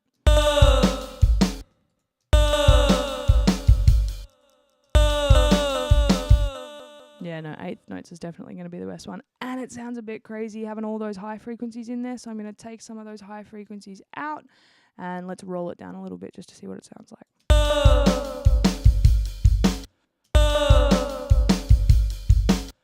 And the more that I do that, the quicker it's going to die out because there's less frequencies to bounce back. So it's a little bit of playing. What price of the day?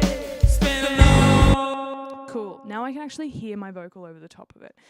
Okay, now to the automation part. We'll tweak this a little bit more in a second. On my track, I can apply automation in a few different ways. I could apply automation to any single controller on this device. But I don't necessarily want to do that. For this, all I want to do is to essentially activate this and tail it on and off at one particular point. So way that I can do that is because my delay is on its own channel. The quickest and easiest I find for me for this type of thing is to actually automate the volume of this fader so that this fader is off and then it will ramp up and turn down in the areas that I want it to. So when I look at this channel in this view, you'll notice that on some of these tracks they have a line, and on some of these tracks they don't. They just have the picture of the audio that's on there. Because these are auxiliaries, they don't have audio on there. They're just a carrier for your sound. And if you look on the side, you'll see that these ones say waveform, and these ones say volume. These ones can also say volume, and then they get a line as well. If we're in waveform view, it says what it is. You view the waveform. But down here, we're viewing the volume line. So if I have this, so we can see these two at once, there's my delay fader, right? If I pull this down, it's actually adjusting my fader level, right? So I can control that all as one if I want to. But what I want to do is I want to actually put in points that I can adjust. Now you can do this in a few different ways. You can be a little bit more amateur about it and use a pencil tool to draw in effects, but then you have hundreds of little trigger points that really are super annoying to work with after a while. So I'm going to go back to my all-in-one multi-tool. I'm going to hold down Command. I'm going to click on my fader, click on my automation line, rather, and these now become my little points. So I can turn up my fader to 0, which is close enough, right? Somewhere around there. And I can have this effect come on just for that little line. So you can see here that I've said, hey, delay effect, just start when this vocal says these lines. So let's have a quick listen to what that actually sounds like. Go back. Wealthy in time, not in love. I think the not in part sounds a bit weird, so let's move that forward a little bit so that we're focused on this second guy, this second part of the word here. Let's have a quick look at what this sounds like. Not in love. Bit of playing around. Not in love. Where's the love? Not in love. Love. There. Pretty much there. So I just want it to delay that after that point. Not in love. And it's still turning up a little bit of the tail from before. Love, A little bit tricky just to get it sitting how you want. love, And make sure that it's not too glitchy. love. And I want to turn it up a little bit so that it's not turning it down before that word's actually finished. Not in love, So maybe I could build this a little bit slower so that I don't get as much of that attack at the start. not in love, Close. Getting close. not in love, Yeah, that's way better. I'm liking that now. not in love. What's I'm going to put a little bit more of that high frequency back in so I can hear the word repeat a bit clearer. not in love, La, la, la, la, la, la, la. not in love, Kinda. not in love, Cool. Okay, so we're almost there. not in love. What's the price of a day spent alone? Cool. Okay, so I'm almost there. So let's just have a quick look to listen to this in context. So let's listen to the phrase and what it sounds like. Wealthy in time, not in love. What's the price of a day spent alone? So that one might be another good candidate. Let's just see if it works. Now that I've done this kind of automation, I want something probably pretty similar. So I'm going to copy this. I'm going to go across to here. I'm going to paste it. And Bob's your uncle, you got exactly the same thing. I can actually even, if I'm not happy with my placement, I can just move it and put it there again. So let's have a quick look. Hey, spent alone. Wealthy. So these are just adding little textures and interesting things to the recording, just so it's not bland and boring. It's got a little bit more character to it. Wealthy in time, not in love. What's the price of a day spent alone? Wealthy in time, not in love. Now on this last one, we might have a candidate to do something slightly different. So I'm going to just have a quick look at what it sounds like. See whether I like it. If I don't, then we just delete it. It's fine. Not in love. So that's just a nice kind of tail. I could also change it so that my setting changed down here to actually be a half note instead of a quarter note. That's getting a little bit more tricky with our automation. I'll show you one part of it. So I'm going to hold down what we call the claw, which is Control, Option, and Command. It's just those three keys next to each other, Control, Option, and Command.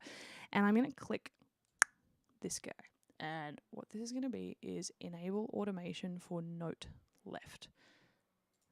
Yes, please. So this is going to say that now I can now change the automation to be each one of these different settings, which is wicked.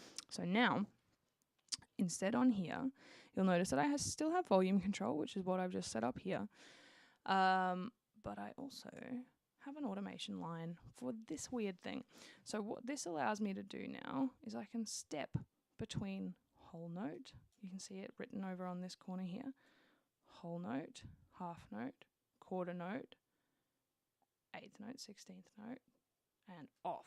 So at the moment, my setting for everything, if you look down here, my setting for everything is eighth note. That's what I'm working off at the moment. What I want is just for this end note, where I ramp it on and I turn this effect on, I want it to change to quarter note. So I have that oh, oh, oh, oh kind of effect going on. So let's just have a listen to what this sounds like, because my volume automation is still there. But what's going to happen is just before this kicks in, it is also going to swap from being an eighth note to a quarter note, because I have held down my claw, clicked this, and now I've activated automation to happen just for this note. So let's have a listen. Let's see what it sounds like. Wealthy in time, not in love. It's just something a bit weird, right? So you can spend the time playing around, seeing what works for you, right? It doesn't have to be any particular one. This is just me trying to do some creative components with the vocals on this mix. Not in love. That's about it, right? So we've just got something a little bit different, doing something a little bit weird. Okay, so what I'm going to do now is I'm going to look at my overall levels over on this side. I'm going to pick one of the louder sections of the song, probably closer towards the end here.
Is I am going to do some quick panning. So with my panning, I am going to look at a section where my toms play and I'm going to highlight it like this.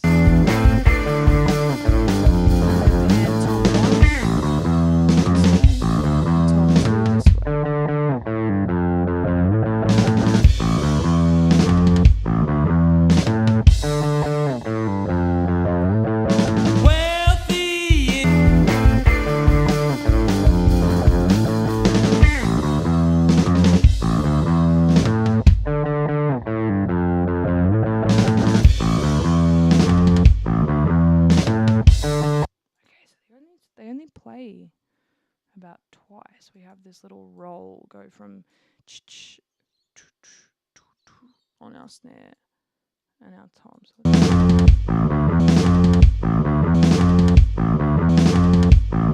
Okay, it's doing a little bit of it. I'm just going to double check that with my parallel compression here. Aha. I'm going to link my panning of my toms to the panning that I do down here, because otherwise in my parallel compression they're actually all going to be mono and they're not going to sound full. So let's see if that little section now sounds a little bit wider. Yeah. Now it feels like it's going from left ear to right ear. Fantastic. The other thing that I'm looking at is in a section like this, in my overheads, because my overheads just say stereo, I don't know whether they put the same, whether they were looking at the drum kit from the same angle as me. So let's see whether theirs go left to right in that little section.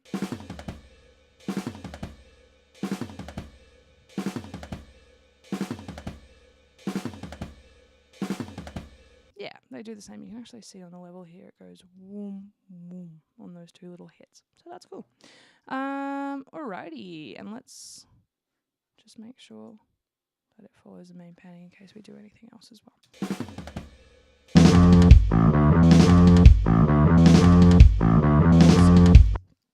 Cool, that sounds a bit wider. Alright, so let's just go back in here.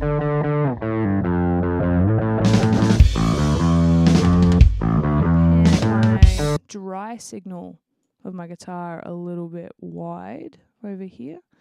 And I'm going to do the opposite with my dry on my secondary guitar. We'll see what this sounds like.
automation is working.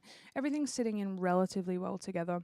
The couple of things that I would do to build on this is my guitar sound a little bit on the weaker kind of side. So what I would probably do is for those main guitars, it depends what I want them to kind of sound like, really. But I would do a little bit of compression. I'd look at my guitar in here, and even though it is relatively consistent in its levels, I just add a little bit of compression. So medium kind of attack time, medium kind of release time, nothing super dramatic, a little bit of a knee, just to give it a little bit of control in volume. So I'm just going to do a little bit on here.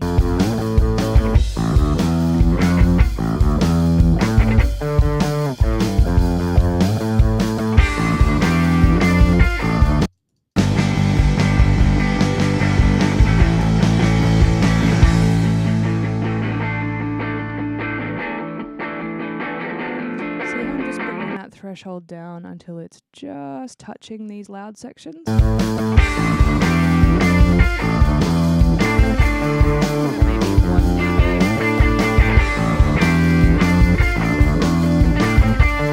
It's just to give it a little bit of control. It's really, really not as a big effect.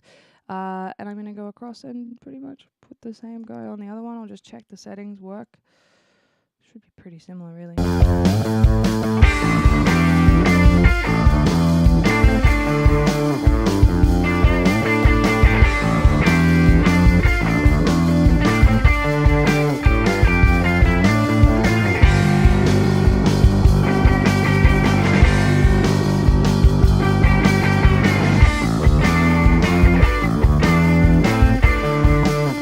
So it's just giving it a little bit more definition. The only thing that I'm not 100% on right now is the tone of that guitar that's kind of coming in as this extra guy. If it was me doing it, I would try and really crank it with some harmonic kind of stuff. I might put something on here. Some really, really cool plugins. Where is the one that I'm trying to find? White amp. This guy is essentially an amp.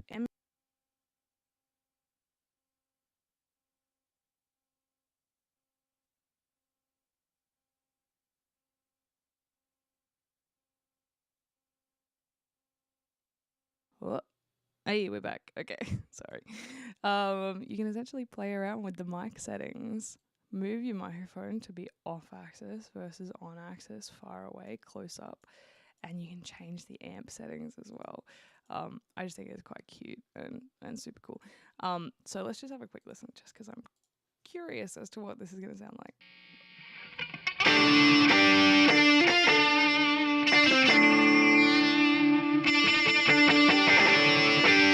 It's a bit much with that particular amp, isn't it? I can't remember how to swap these over from one side to the other. It's been a little while since I've used this. But we should be able to... We go from using the white amp to the green amp to the other ones. That's where we can put it on different tracks. I don't know why it's not. It's been a little while. I'm just going to take a little bit of the treble and the presence out of that particular sound, just because I want to reduce them a little bit. If it's going to give me that option. Maybe I'm just wasting some time using this guy. Otherwise, external to that, there are a whole heap of other different types of... I think it's because I just grabbed just the white amp. Let's have a look. Yep, amp room. Do the thing. Yes, I know my plugins are going to expire. You're going to ask me for more money. Hey, there we go. Cool. It's like I should just be able to drag it. Awesome. All right, so we got these guys. Let's have a quick look at what this one sounds like.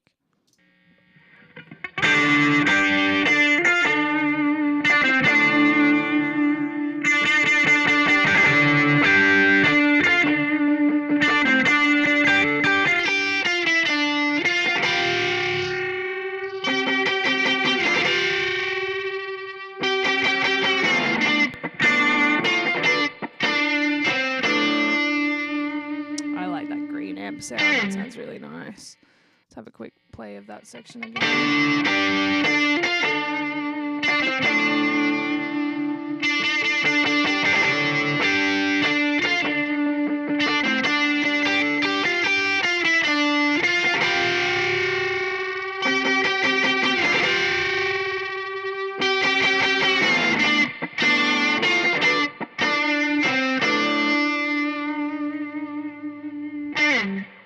Cool. Let's listen to that in the mix with everything else, because honestly, that's the thing that's the important part.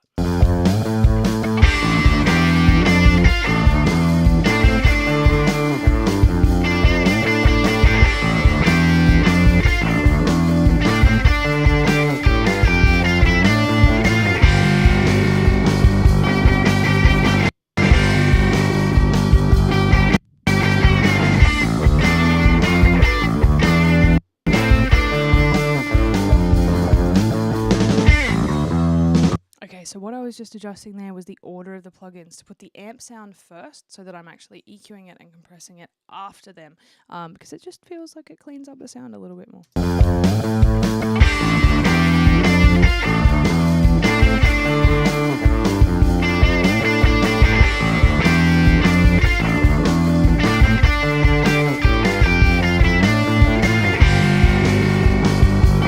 Cool, I kind of like that.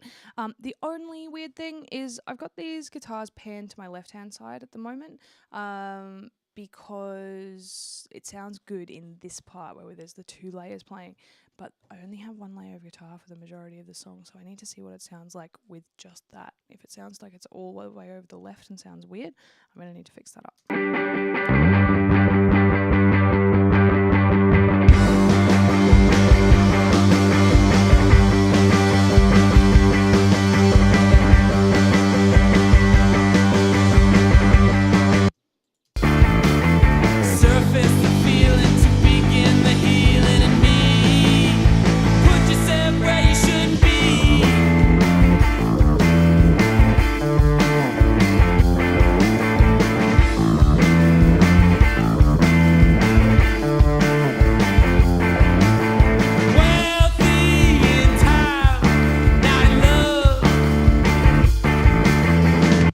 Notice that this electric guitar is actually louder than the distant one. I mean, that makes sense, but that means if I set them to the same volume, my direct one is already actually going to be louder.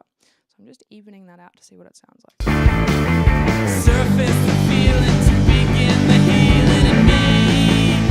Put yourself where you shouldn't be.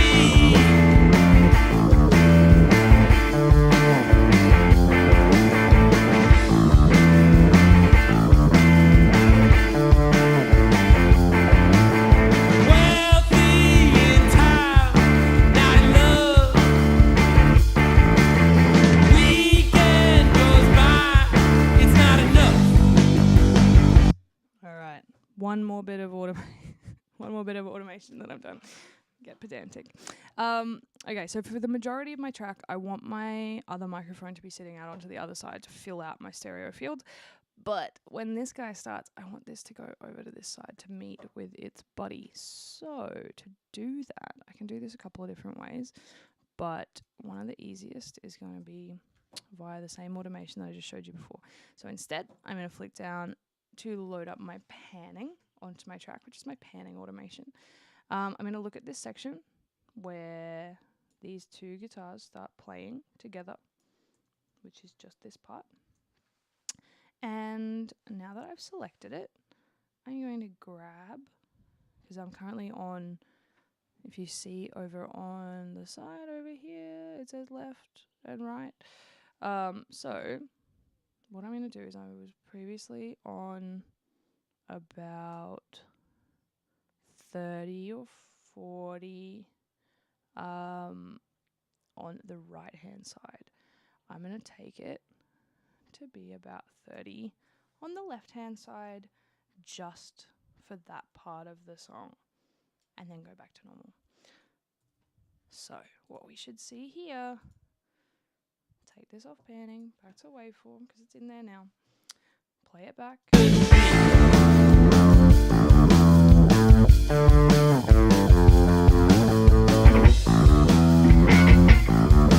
Do you see that? That jumped super quickly because I've got this first little That guy is just this one, but then by the next one, the other ones join in. So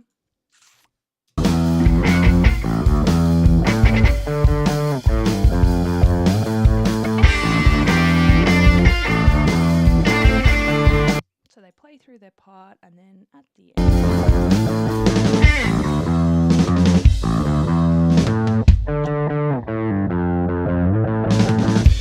back where it was, ready to go for the next guitar part. Fantastic. I'm happy. All right. Now, the next thing that we want to look at is our bouncing levels. So if you, for an assessment, have been asked to bounce out your track with particular levels, you can look at your master over here.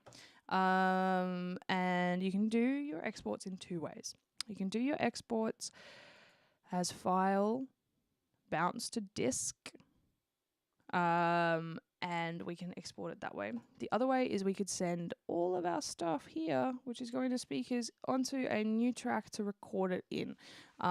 That's the way that I would really recommend that you guys start doing it. So what that means is we have, essentially, depends on how long your song is. In our case, it's about 4 minutes of time that we need to let it sit to actually record that track into Pro Tools so that we can set the appropriate final levels so that it can be mastered appropriately. Your submissions will say different things depending on what it is. Some will say -8 or -18. On these, -8 and -18 is actually the same. And if you look at your metering, it depends on what your metering is. But if we are working on PPM digital, like this, then we have the same types of settings. So what I want is I actually want my mix, if you're in try 2, you want your mixes sitting at -8 or also -18 ppm. So let us have a quick look here. Just going to play some of these sections and see what my average kind of levels are coming in at.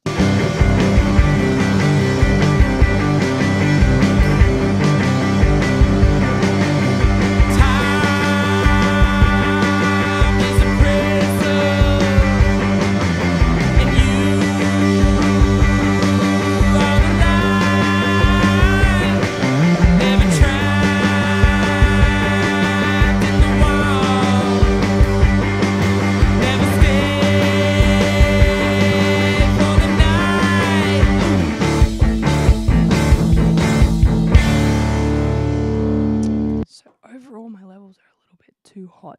So what I need to do is I need to select my all mix again, but what I also need to do is add the stuff that isn't in my all mix to my all mix. So I'm going to just open this up and hit modify. I'm going to add my drum parallel compression, my reverb, my delay into my all mix because they're stuff that I'd made. Hit OK.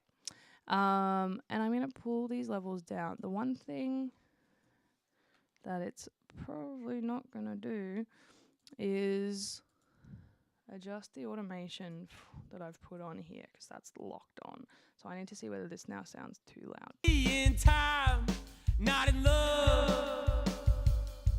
What's the price of a day spent alone?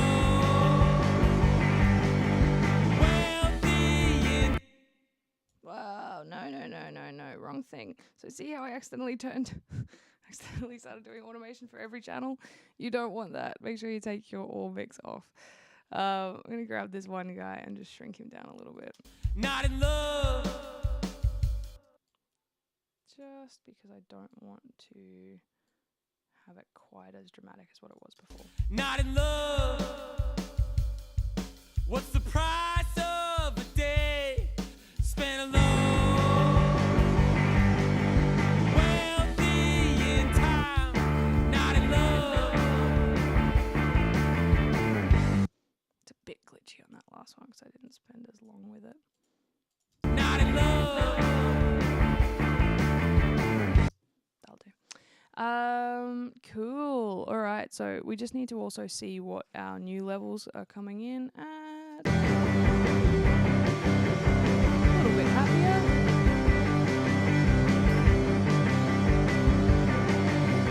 Time is a prison.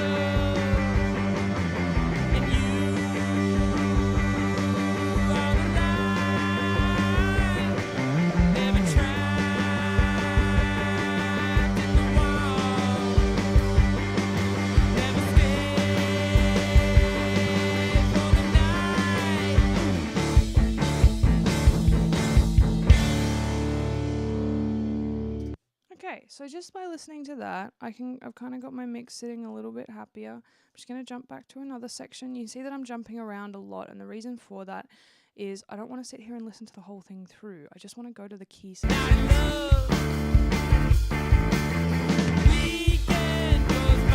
and make sure that everything works where it needs to. Now, I could spend more time on this mix. I could try and EQ and gate and tighten up all of these different components, but I've done some different things. I've done some parallel compression on my drums to make them all kind of a bit compressed and a bit more full.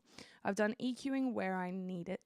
I've done some sidechain compression so that I'm actually compressing my bass when my kick drum plays. I've done some very subtle compression on my guitars. I've done also some subtle compression and EQ on my vocal. I've sent my vocal to a reverb. I've put an interesting kind of delay effect on it. And I've reamped, in a way, my electric guitar sound. So I don't want to spend too much time actually more on this. But what I do want to do is I want to export it. So there's a couple of ways I could do this. One way is I could create a new audio track and I could send all of my tracks into an unused bus. And I could then record it onto a new audio track. And that would be what we call a print. For the sake of time and because I'm screen capturing this, I'm going to do it a slightly different way. But we are going to bring it back into Pro Tools. I'm going to look along here and see what my longest audio file is. And by the look of it, it's really any of them that are my guitars or my drums, really. So I'm going to select one of them because I can see that it goes longer. If we zoom in on this end here, that selector is long enough to grab all of them, so that's fine. And I'm going to check that all of my tracks are going out to my output as they should be. Fantastic. So I'm going to go up here and go to Bounce to Disk. And this is where you can choose your correct submission requirement. So I'm going to say send it out to analog 1 and 2. The file type should be a WAV file because that's the good quality one. It should be interleaved, not multiple mono, because otherwise with multiple mono I will have a separate left file and a separate right file, which is no good if you want to send that to somebody because they can't play that back in iTunes. I will have 44.1 or 48K. Depends on what your requirements are for submission, but a CD format is 16-bit, 24-bit. We're just going to keep it the same as the session is. You can also have it add an MP3 so that you get an MP3 version of it as well. I don't want to do that yet. And this is where you can name it what you need to. So for your submission requirements, if it needed to be something along the lines of AUD 112.3, your name normally is what also needs to be in there. Parker R 80113, and I think some students or some lecturers will ask you for your student number as well. Doesn't really matter. This is going to put it into the bounced file folder, and the other option is to do it offline or online. If it's offline, it means it's actually just going to render it in its own time, which is nice if you're bouncing. This is why I prefer to print anyway. But for speed, we say offline.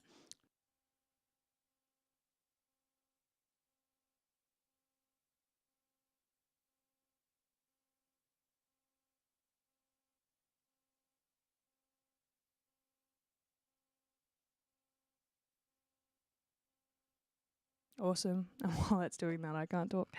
So now, in my documents, in my Pro Tools sessions, we have this session, which I've just been working on. In bounced files, we have this file that I've just made, and this is where we're going to test it and make sure that it works. So I'm going to get this file, and I'm going to drag it back into my session. So what I now have, over here, this is now my mix file. So I'm going to solo this. I'm going to make sure that everything else is muted. Well, there we go. I muted everything, so we can now have this file.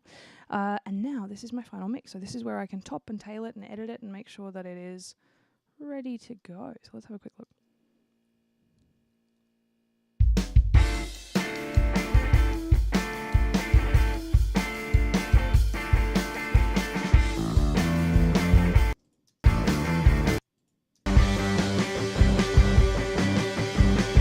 all seems to be there. Let's have a quick look at this delay section. In time, not in love.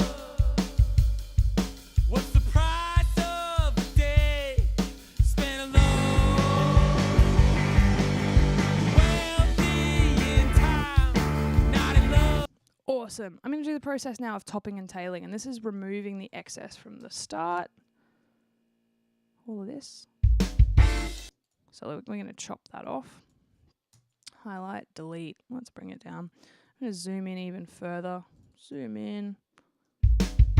Now, see how this waveform actually starts right here. I can take this as close to the green as I want, so long as I'm adding a little fade onto the front there. That means when someone hits play in iTunes, it's going to start playing straight away. And then at the end, we just want to make sure that it finishes at a nice time. We want to make sure it doesn't feel like it stops dramatically. And we also want to make sure that it doesn't have too long of silence at the end. So let's have a quick listen to the end of this audio.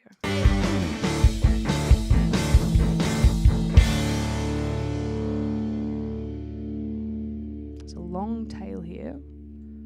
So we can make the decision as to whether we want to cut that down. I think we need to. It's like 10 seconds worth of tail. Unless that part is... Nah, that's just a string noise. So I'm going to bring that down a little bit. I'm going to bring this fade in. Let's just see what this sounds like.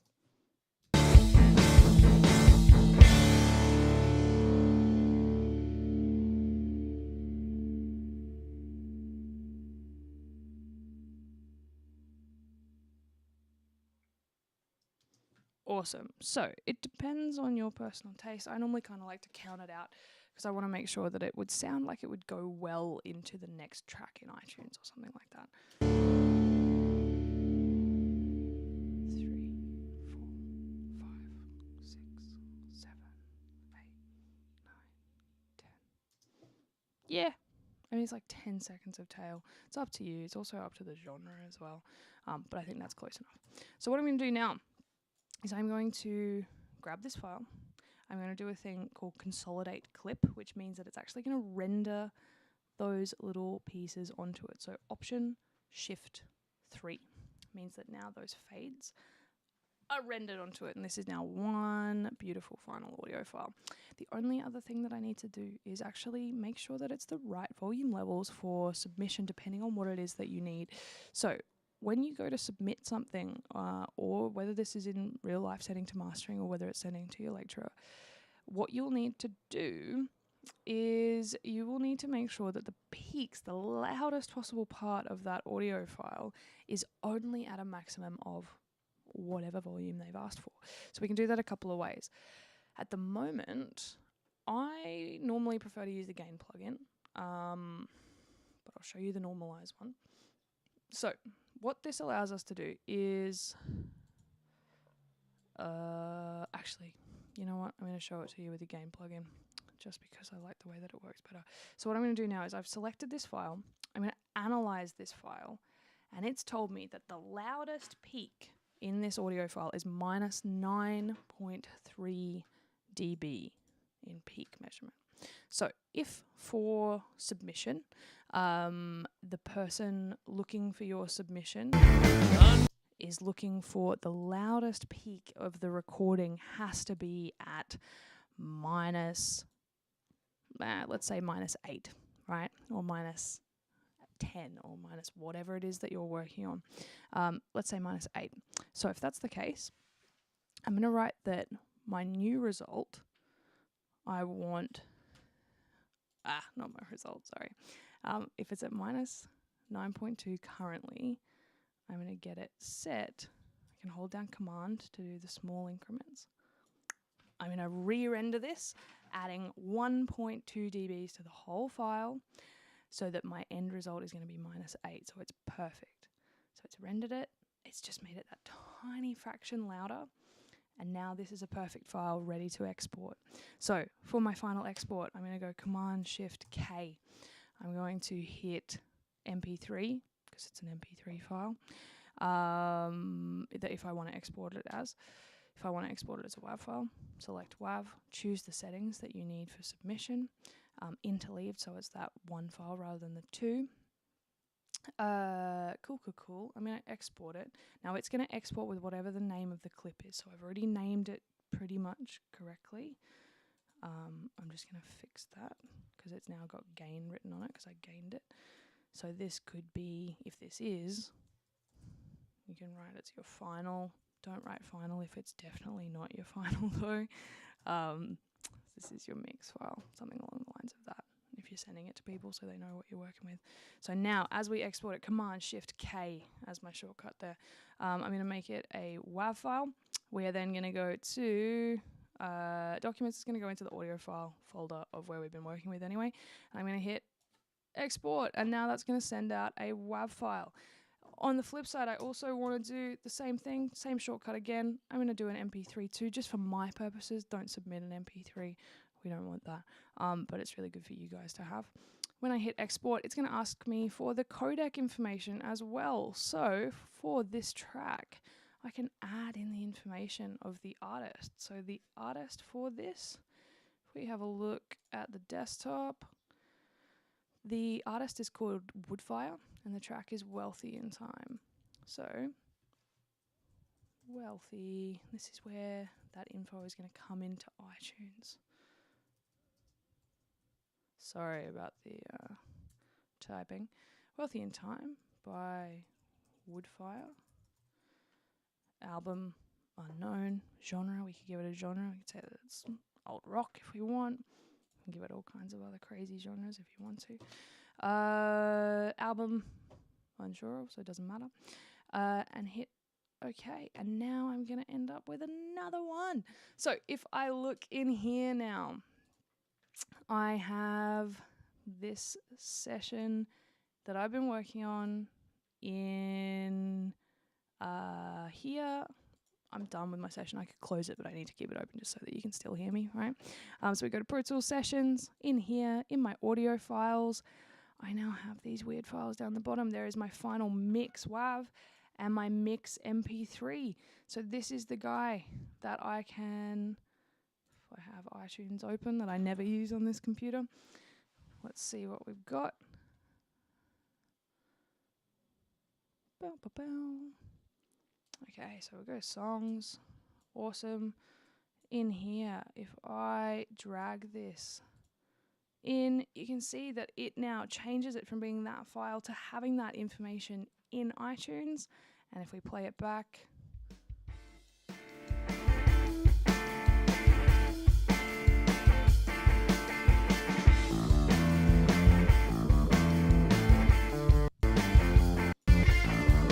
What's the price of a day spent alone?